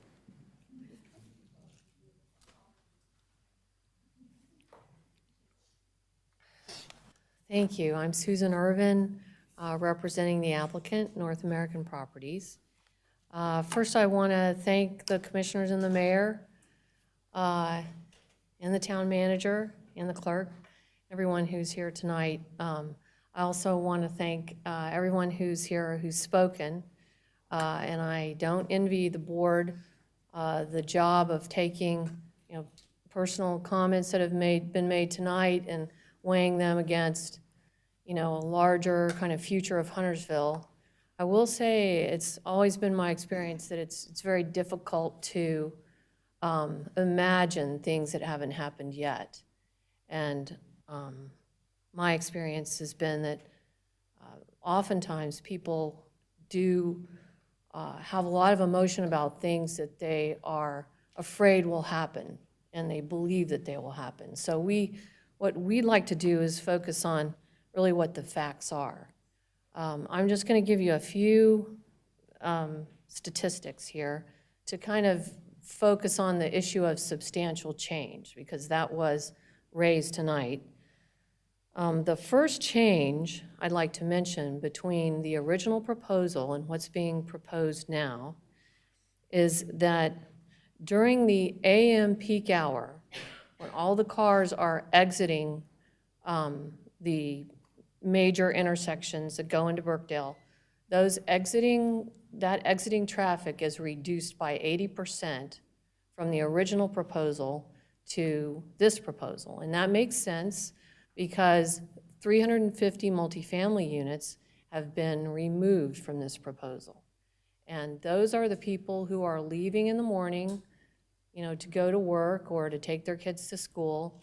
So those 350 units are not part of this proposal. That is a substantial change. In the evening, when people are coming back from work or back from school or wherever, the number of trips of cars coming into Birkdale is reduced by 72% between the original proposal and this revised proposal. So the removal of 130,000 square feet of hotel, 350 multifamily units, does make a substantial difference, and there is a substantial change. Another change does have to do with the parking. The required parking, and if it were just to stay the way it is now, well, I guess I'll just say the original proposal, the required number of parking spots, the proposal was more spots. Ms. Irvin, that's your 10 Sorry, minutes. just finish my sentence. Thank you. Thank you. We're now going to move to agenda changes and adoption of the agenda. Are there any agenda changes this evening? Yes, ma'am. We need to remove 10C, consider adopting resolution to acquire property for Gibson Park Drive Phase 2 project from the agenda. Is there a second? Second. Any discussion? Are there any other agenda changes that need to be made? Seeing none, there's a motion, there is a second. All those in favor? Any opposed? That motion carries. Is there a motion to adopt the agenda as amended? Motion to adopt the agenda as amended. There's a motion and there is a second. All those in favor? Any opposed? None. Motion carries. The agenda has been set. Is there a motion for the consent agenda? Motion to approve the consent agenda. There is a motion by Commissioner Phillips, second by Commissioner Kovacs. All those in favor? Any opposed? Seeing none, the consent agenda passes. We will now move to public hearing. Item 9A, and this is to conduct a public hearing on petition R22-05 Oak Grove Hill Expansion. This is a request by Carver Bowman to rezone 45.18 acres. Mr. Pete, my understanding is the applicant has requested that this public hearing be, Mr. Semino. My understanding is the public hearing has been requested to be continued to February the 20th. That's correct. That is correct. We do have someone who has signed up to speak. Mr. Sailors, would you like to speak now, or would you like to wait till February 20th? Since you've already got so much time on the clock, I will wait until the 20th. Thank you so very much, sir. Is there a motion? Madam Mayor, I'd like to make a motion. I'd like to make a motion to continue the public hearing on petition R22-05 Oak Hill Grove expansion to Monday, February 20th, 2023 at 6 p.m. at Huntersville Town Hall. Is there a second? Second. Thank you, Commissioner Phillips. All those in favor? Any opposed? Seeing none, that public hearing will be continued to February the 20th, right here at Town Hall. Item 9B is to conduct a public hearing on petition TA 22-17. This is a request by the Planning Department to amend Section 7.5.3 of the Huntersville zoning ordinance. Mr. Semino. Thank you, Mayor. Enter the staff report into the record. In August of last year, the town board amended the subdivision ordinance and therefore made major residential subdivisions a staff administrative approval as opposed to a quasi-judicial town board decision. When that happened, we changed some of our regulations to guidelines. Guideline that's up there on the screen in particular dealing with conformity. It says all proposed subdivisions should, not shall, but should be planned so as to facilitate the most advantageous development of the entire neighboring area and areas with established and/or approved development. New subdivisions should be planned to protect and enhance stability, environment, health, and character of the neighboring areas. When it was a requirement, that was a shall, and the board used that language to, on a case-by-case basis, determine whether setbacks need to be increased from the 20-foot minimum to something greater. Now that this is an administrative approval, we no longer have that ability to administratively make a decision, well, it needs to be further because it's a lower density development. So that's requiring us to change the ordinance and make a guideline a requirement. So we worked with the Huntersville Ordinances Advisory Board, and here's the circumstance. So when you have a residential situation and where that buffer is required, any major residential subdivision abutting property zoned residential or developed residential, not internal to a planned community, it used to be just a 20-foot setback minimum. Now it's 20-foot minimum in town center zone when adjoining the town center zone district, and where density is less than 2 times greater than the existing development. In all other cases, it's 40 feet. So basically, if you're twice the density, then you go from a minimum 20-foot to a minimum 40-foot.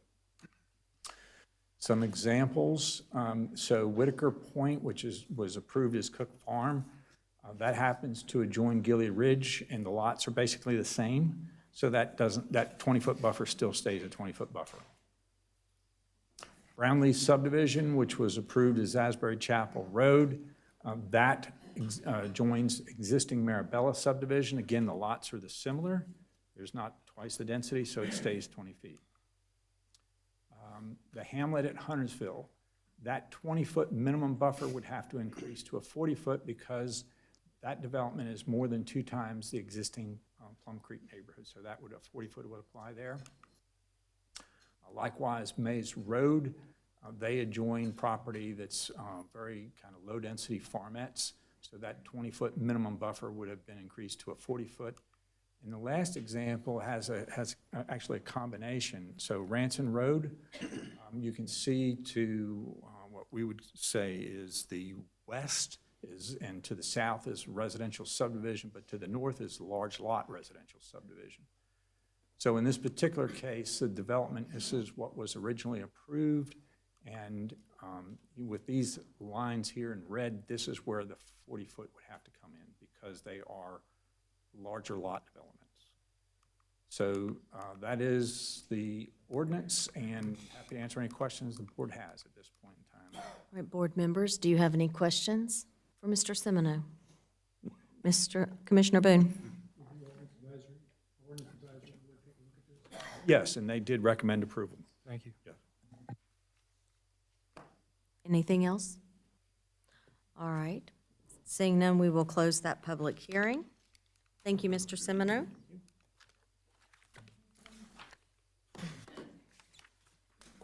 We'll now move to other business.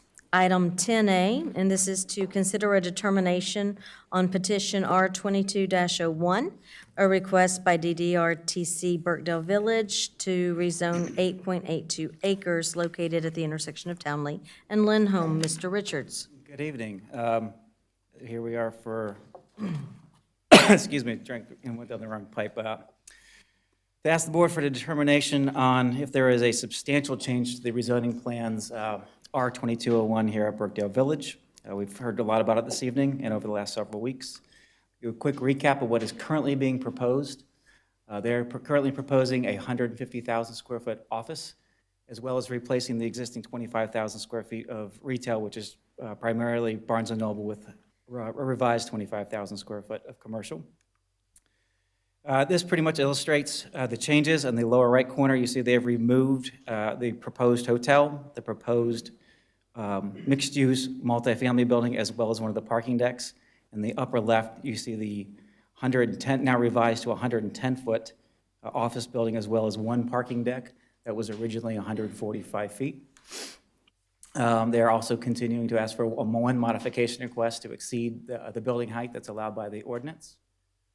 That was previously last month 115 feet, now we're down to 110. It is staff's opinion that the changes made by the developer are substantial in nature, and therefore we would support defer the action for 30 days. Due to scheduling in the shorter month of February, that would put a decision date on March 20, potentially a decision date on March 20th, 2023. And I'm here to answer any questions you may have. All right, we'll open it up for questions. Commissioner Kovacs. So in those 30 days, what would happen? Would this go back to planning board? It would not. It would stay with staff. We would make any final adjustments and comments between the applicant and ourselves. And then we would finalize the zoning plan and present that to you in our staff report for the 20th. Question, follow-up question to that is if this board deemed it wanted the planning board to review it, would that be an option? Yes, that would be an option. Thank you. Hold it open longer? Yes. No. We'd have schedule-wise, no, we could work that, we could work that out. We'd have to put it on the next planning board agenda. What it would do is would shorten the amount of work time we have with the applicant to tighten things up. Commissioner Kidwell?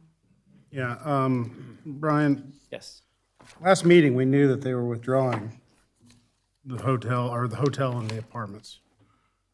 It was not finally determined. I did not have. So it final. the paperwork wasn't into you? Correct. It was widely known, you just didn't have, It was widely discussed, but I did not have. you didn't have paperwork in front you of didn't have the signature on the dotted line? me. Correct. Thank you. I just got a couple of questions. Maybe the applicant or the representative for the applicant could answer. You've requested a 5-year vesting period for the rezoning plan instead of the 2. Is there a reason for that?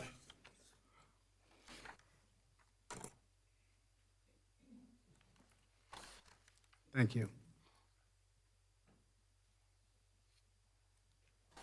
Thank you, Commissioner. The estimated date of actual construction, it will take quite some time to begin construction of the parking garage and the office building. My understanding is that, and Mike Lant is here with North American Properties, he can correct me if I'm wrong, but the construction wouldn't actually start until, is it end of 25? Yeah. So a 2-year vesting period would be very tight. And I'm sorry, what was your name? Mike Lant. Mike Lant, sorry. North American I Properties. didn't know who you were pointing at. I'm sorry, yeah. I don't know if this is, maybe Brian, you can answer. The total parking over there is what, 1,862 spaces, I believe, is what we got listed in our documentation here. Correct. Does that include the movie theater? It does. All right, so that's owned by a separate entity. Yes, sir. So that's 375 off of that, so we're now down below 1,500 parking spaces, right? Can you repeat your train of thought? If the total parking is 1,862, Correct? which includes the movie theater, Yes, sir. and the movie theater parking is owned by Regal? No. Or who owns that who owns that property? I don't know the exact LLC that owns it, but it is not, my understanding, it's not Regal Theaters, it's a third party. It's a third party? It's not NAP either? No, it's not. Sorry. So how can one entity include that into their number? Sure, when we look at shopping centers, we look at the entire development, so that's, the parking spaces are average across the whole development. It's not by ownership group. Well, I know, and I understand that. Okay. But when we're talking about we have 1,862 spaces, and we're going to be adding 450 more, which can be combated, or talked about in depth. Yeah, I don't know. Does it include Walgreens? Yes, that includes Walgreens, the bank, the apartment complex, all the on-street parking that's public parking, all the on-street parking that is private parking. So it is across all of Birkdale Village. So this number is greatly exaggerated compared to what lined parking spaces really are. Okay. How many, okay, so we really don't know how many correct parking spaces. How many valet spaces are now being utilized by NAP? That would be an operational Yeah. question. I'd defer to Mr. Lynn or Ms. Erdman. I do have a slide with parking information on it. It might make it easier. Bear with me. Mike, you might have somewhere, you might have the information about the valet parking. I know I've asked it, but this information might answer your question, Commissioner, a little bit about the parking. The original proposal, our required parking was 2,147. We were proposing 615 more than that. In this case, the revised one, the required parking is 1,684, and we're proposing 628 more than that. But you're correct. I think that is counted over the total of Birkdale Village, but nevertheless, it's 628 more than what's required. Well, And it's, you got to answer about the valet. May I address Please. the question? Mike Yes. Plant, North Barron Properties.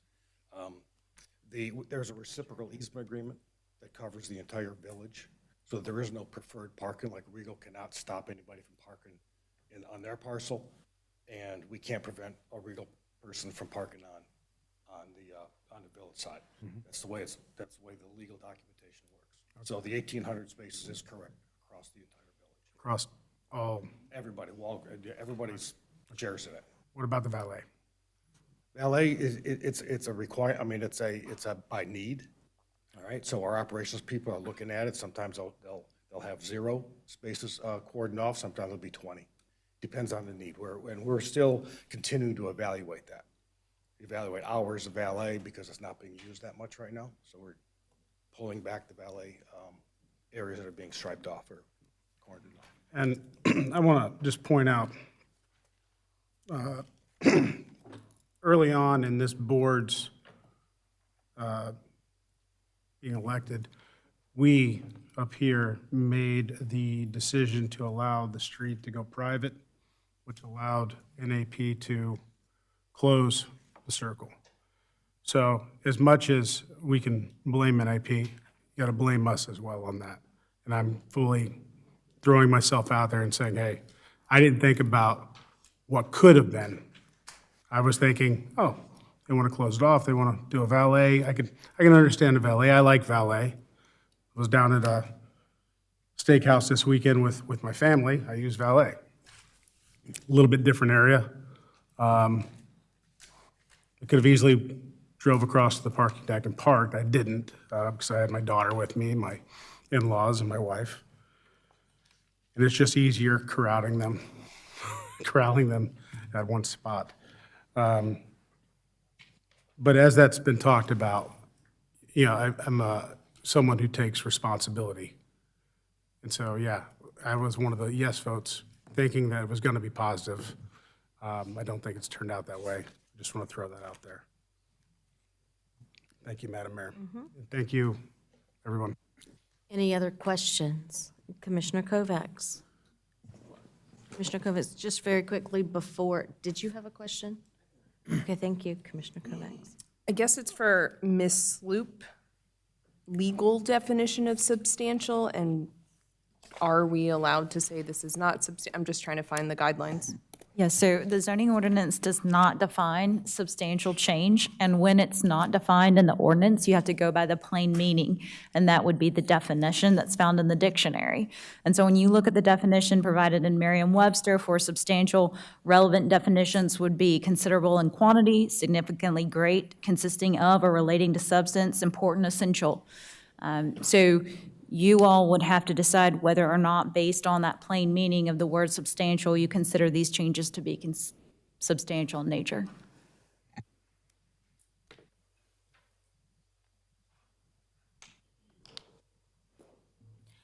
Commissioner Munger?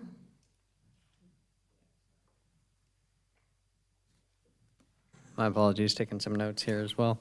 One of the questions I had for the applicant, there's been a couple comments that there are a couple buildings within Birkdale Village that are under construction, and trying to take the context of what I heard with the appearance of a lack of progress on those particular buildings. Can you address those specific issues as to why that is occurring?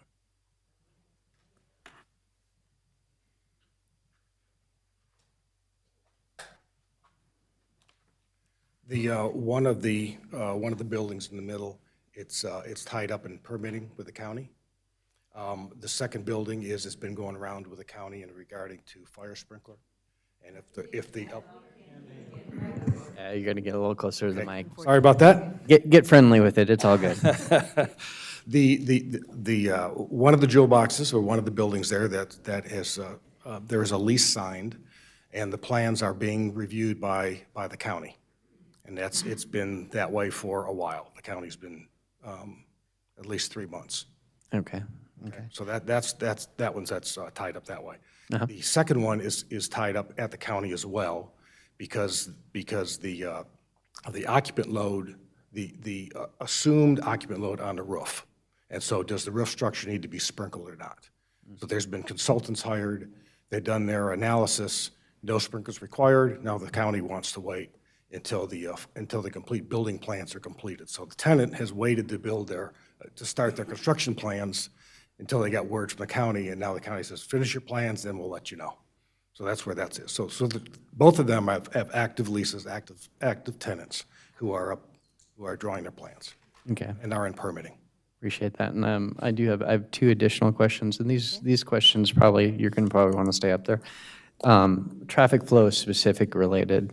One of the comments I had heard was issues with the Lindholm entrance. And if I recall correctly, and if you can correct me if I'm wrong, there was a proposal to expand the Lindholm entrance, added an additional lane so that traffic flow could improve. Is that correct?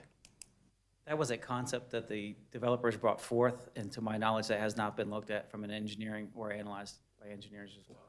Okay. Or DOT.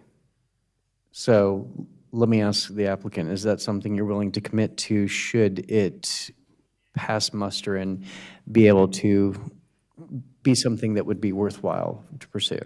Yes, we would. I mean, we're happy to work with our civil engineer. Okay. And get a plan together. All right, last question I have is one of the other traffic flow issues that I see and I believe has been brought up multiple times is there are limited exits. One of the potential exits could be an extension to Townley Road if it were to connect to North Cross to grant another way out to let traffic flow go through. And this is probably something more specific to the applicant. Would the applicant be willing to offer any assistance in getting that particular bridge and/or extension built?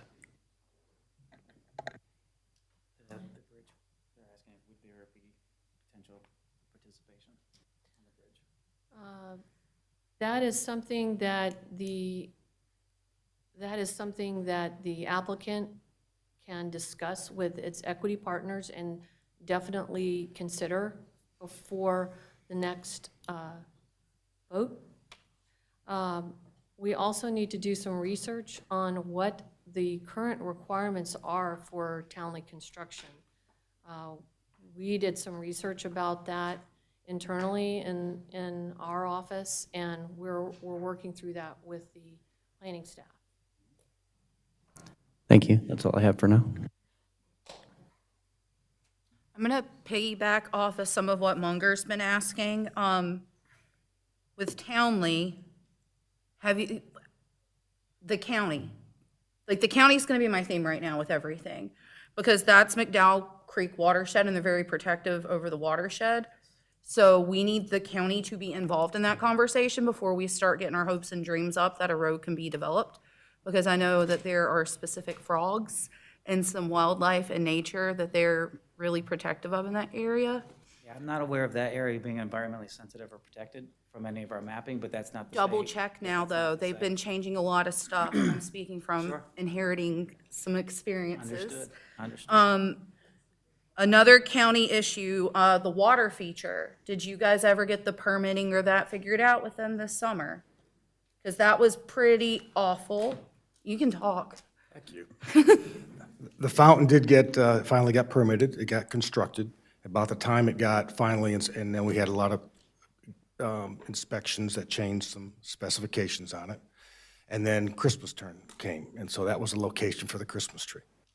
So, and then when the Christmas tree came down, we had the ice rink. And the construction folks who are removing the ice rink damaged the fountain. That's why it's that's why you see it's under construction, or whatever. They're out there fixing it. So that's where we are with the fountain. Are you guys gonna have to do all the re-permitting and go through No. that? Oh, thank God, no, okay. no. My We're good. niece, I got chewed out this summer because it was gone, because my niece really enjoys it, so. Sorry. Oh, it's okay, I understand. Once I heard the county situation of it, I was like, okay, like, you guys aren't being jerks right now. You're just stuck in government red tape. We were, yes, yes. And now we're in construction-related damage. Oh, that sucks. And then parking, or not parking, but the traffic and the lights. I actually only live like 2.4 miles from Birkdale. I can tell you right now, it's not a traffic problem, it's a traffic light and NCDOT problem. All of the lights, starting at like Webb Road in Denver, about to North Cross, all of our lights are off their timers right now. I am constantly bugging the town manager. I'm constantly reaching out to DOT. I'm one person, I don't matter. But if you guys can start reaching out to Vicky Sawyer, John Bradford, and Natasha Marcus, maybe we'll get some more priorities on our lights, because all they're doing is doing temporary soft resets, from what I've understood. So that's just please reach out to them, because we're just town people, and I'm one person, they're like, I don't care about that girl, but if they're actually hearing from the citizens that represent them, that can really help, because I can tell you this summer, the light at Beatty's Ford and 73 got off whack so bad. I timed it one time not changing for 8 minutes, and I know the light at Kenton Place has been getting off again too, and I had a citizen reach out that it was like a 3 or 4 minute wait one day. So sorry to get on you about the lights, but I feel like I'm like screaming the sky is falling, and that's a small thing we as a community, regardless of Birkdale, can work on together, and I think that'll be helpful. So throwing that into the universe, please send the emails. John Bradford, Natasha Marcus, Vicky Sawyer. Can we go back, because I have a question regarding Townley. Years ago, Townley was on our CIP. Correct. And if my memory serves, there was an agreement with folks, I'm trying to remember, the Rubbermaid folks. Correct. As well as the Birkdale community and the town, right? At some point, there was an agreement where we were all gonna work together to make that bridge happen. Yes, ma'am. And something happened with that. There was a restriction on the state funding, and at that time, the state recalled all of their funds to the town, and at that time, the town chose not to pursue alternative funding. And there was an agreement that if funding wasn't secured by a certain date, that the reciprocal agreements with Birkdale Village and then Pizzagalley would go away, and that's what happened.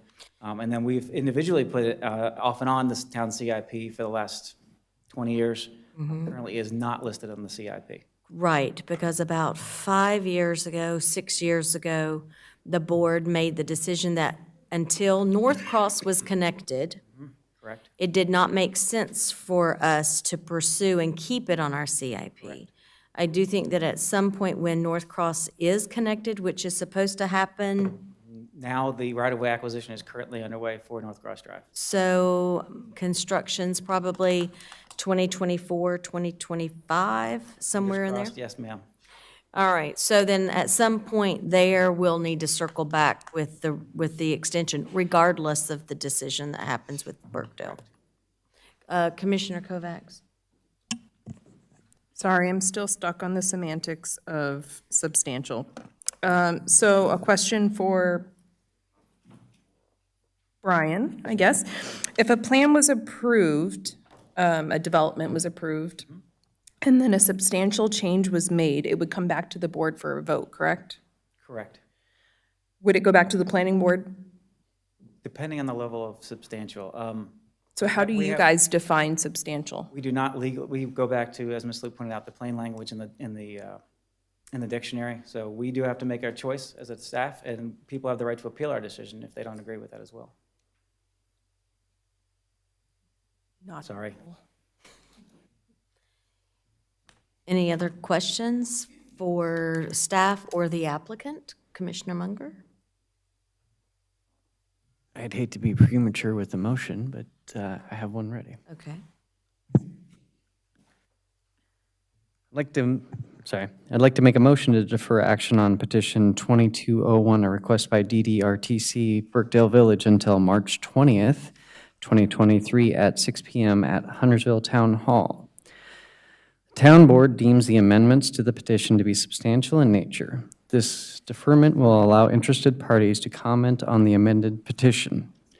Additionally, the petition will be required to go to the Planning Board on February 28th at 6:30 PM at Town Hall for additional recommendation.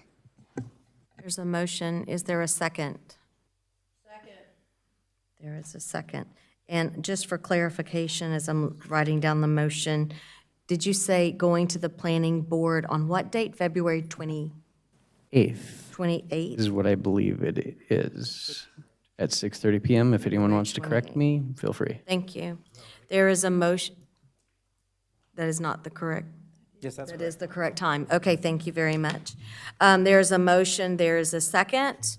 Any discussion?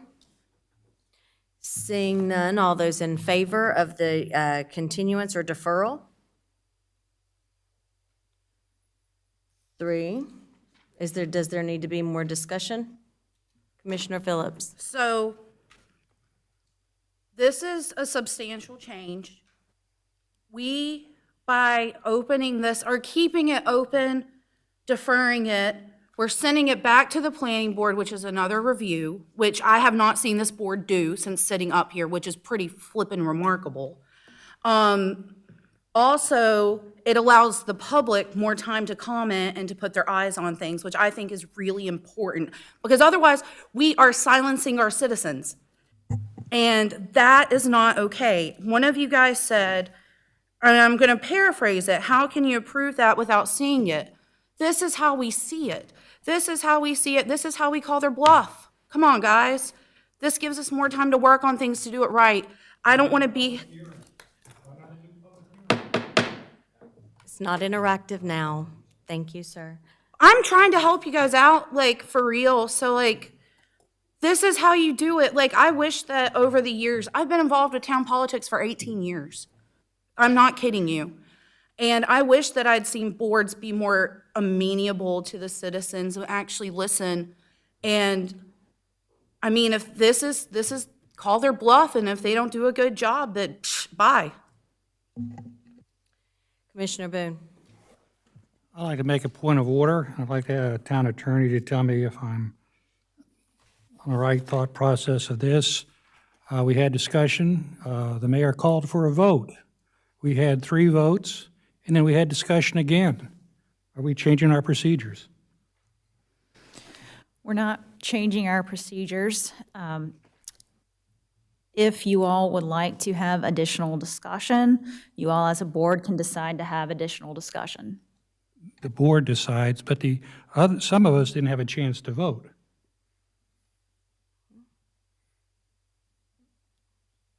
That's all I got to say. You didn't ask for against or abstentions. I thought I saw 3 hands. I apologize if Commissioner Boone, if you did not vote, I thought you did. I thought you voted in the negative? And who else voted negative? Commissioners?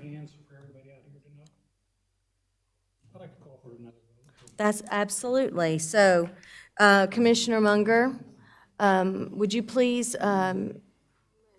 provide your motion again? Sure, from the top. Making a motion to defer action on petition R22-01, a request by DDRTC Birkdale Village until March 20th at 6 PM at Huntersville Town Hall. The board deems the amendments to the petition to be substantial in nature. This deferment will allow interested parties to comment on the amended petition. Additionally, the petition will be required to go to the planning board on February 28th at 6:30 PM at Town Hall for an additional recommendation. And is there a second? Second. All right. Any additional discussion? Seeing none, all those in favor of the motion, raise your hand. All those opposed? That is a 3-3 split. And I am happy to break that tie, if that is what this board would like to do at this point. I will vote to defer till March the 20th. I support the motion to defer. I'm sorry. No, it's not a public hearing. We will now move to item 10B. This is the affordable housing resolution. It's to consider adopting a resolution to create the mayoral task force on affordable housing. Is there a motion? I would like some. Actually, Commissioner Phillips, if you wouldn't mind, there's so much noise. Let's just give a moment. We'll give a moment.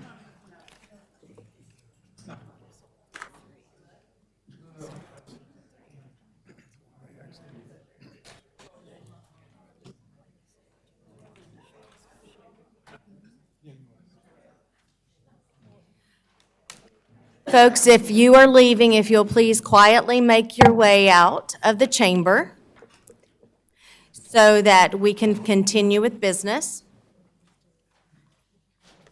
And thank you all for doing this, all this movement so quietly. It's greatly appreciated. All right, we'll move on to item 10B, and that is to consider adopting a resolution to create a mayoral task force on affordable housing. Madam Mayor, I'd like to make a motion to approve adopting a resolution to create a mayoral task force on affordable housing. Is there a second? Second. Everyone second. I know, okay, I'll put Kidwell down as the second. Any discussion? Seeing none, all those I'm sorry? I was just going to say thank you for doing this. Oh, well, thank you also to Mayor Pro Tem Phillips for her willingness to work with me on this. It's greatly appreciated. All those in favor? And any opposed? Seeing none, motion carries. We'll now move to Mayor and Commissioner reports. Commissioner Phillips, we're going to start down here tonight. I have no update, ma'am. Thank you, sir. Commissioner Boone.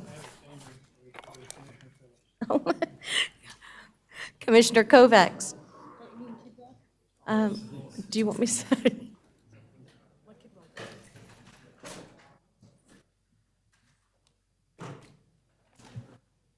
Okay, so you already heard from the Lake Norman Chamber and our new event, so you will only hear one report from me from the Lake Norman Chamber. Some upcoming events that we have going on Tuesday, February 7th, tomorrow, 7:30 to 8:30, Huntersville Connection. It has the ability to create partnerships among the businesses in the community. It's a Zoom held every Tuesday. You can go on the Lake Norman Chamber website now that that's official. And tomorrow from 6 to 8, the Lake Norman Young Professionals will be meeting from 6 to 8 p.m. at 11 Lakes.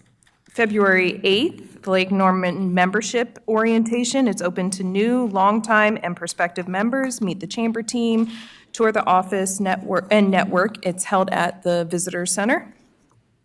Tuesday, February 14th, 8 to 10 a.m., the WINS program will be having Galentine's Day, presented by North Point Bank. You don't want to miss the fun event. This month's speaker is Lindsay Fisher with LF Health and Wellness, and it will be at Brick Row in Cornelius. And then Thursday, February 16th, 11:45 to 1:30 is the Education Power Luncheon. Features the Dean of Education, UNC Charlotte, Dr. Malcolm Butler, North Stone Country Club, and you can visit the chamber website for all the details on upcoming events. Commissioner Kidwell. No report. Commissioner Partee. Thank you, Mayor. I have no reports, but I also want to state that, as always, I will advocate for gun safety, especially in homes where guns are stored and children are present. Accidental and intentional discharge causes serious injury and death. The Huntersville Police Department has free gun safety locks. Organizations, individuals can contact the police department, or they can contact me at dparty@huntersville.org. Let's be child safe. And finally, I want to bring awareness to the nonprofit organization named Cool Kids Clubhouse in honor of Dan Jensen. We're here in Huntersville. Cool Kids Clubhouse mission is devoted to improving the quality of life for pediatric cancer patients. Check their website out, and please, if you can, donate. Thank you. Thank you. And Commissioner Munger. Sure. Earlier this week, I attended the Municipal Education Advisory Committee meeting where we discussed the possible $2.9 billion bond that would come up for a public vote this November. Come here. Key takeaways for Huntersville are that North Meck High School would be rebuilt, Huntersville Elementary would be rebuilt, and a new middle school would be built on Stumptown between Old Statesville and Statesville. So, progress in the right direction in general. Last Thursday, I attended the Huntersville Ordinance Advisory Board meeting where we covered a few topics, including sidewalk/tree placement on new builds and what types of trees should be planted so as to avoid spending upwards of $500,000 a year for sidewalk replacement. It's an interesting discussion. Also, I'd like to congratulate Amy Hallman, who was voted chair, or elected chair, and Kathy Jones, who was elected vice chair of the HOAB. As always, if you have an opportunity, whoops, I'm sorry, I had one other. Public Arts Commission is meeting this week on Wednesday. It will actually be at the Delwood Center because we are going to have a mini meeting, and then we're going to have a working session where we're going to paint peace poles. So, hint, hint, feel free to come by and get dirty. Did you say poles or bowls? I didn't hear you. Poles with one L. Is that helpful for you? Just checking. Last but not least, as always, if you have the opportunity to give, please consider supporting our local nonprofits. Thank you. Thank you. For my mayor's report, there's not a whole lot. I had hoped to be able to bring an announcement that should be forthcoming this week of a new manufacturing facility moving into the area. As soon as I get that press release, I will forward that out to all of you. Very excited about that. The Lake Norman Economic Development Group is working a total of 36 projects. Ryan McDaniels is out of the office, so I wasn't able to get Huntersville-specific numbers, other than holistically, the department is working 36 projects. And like I said, as soon as I find that press release in my inbox, I will forward it to you. With that, is there a motion? Motion to adjourn. There's a motion to adjourn. Is there a second? Second. Kovacs and Kidwell. All those in favor? Any opposed? Seeing none. Good night, Huntersville.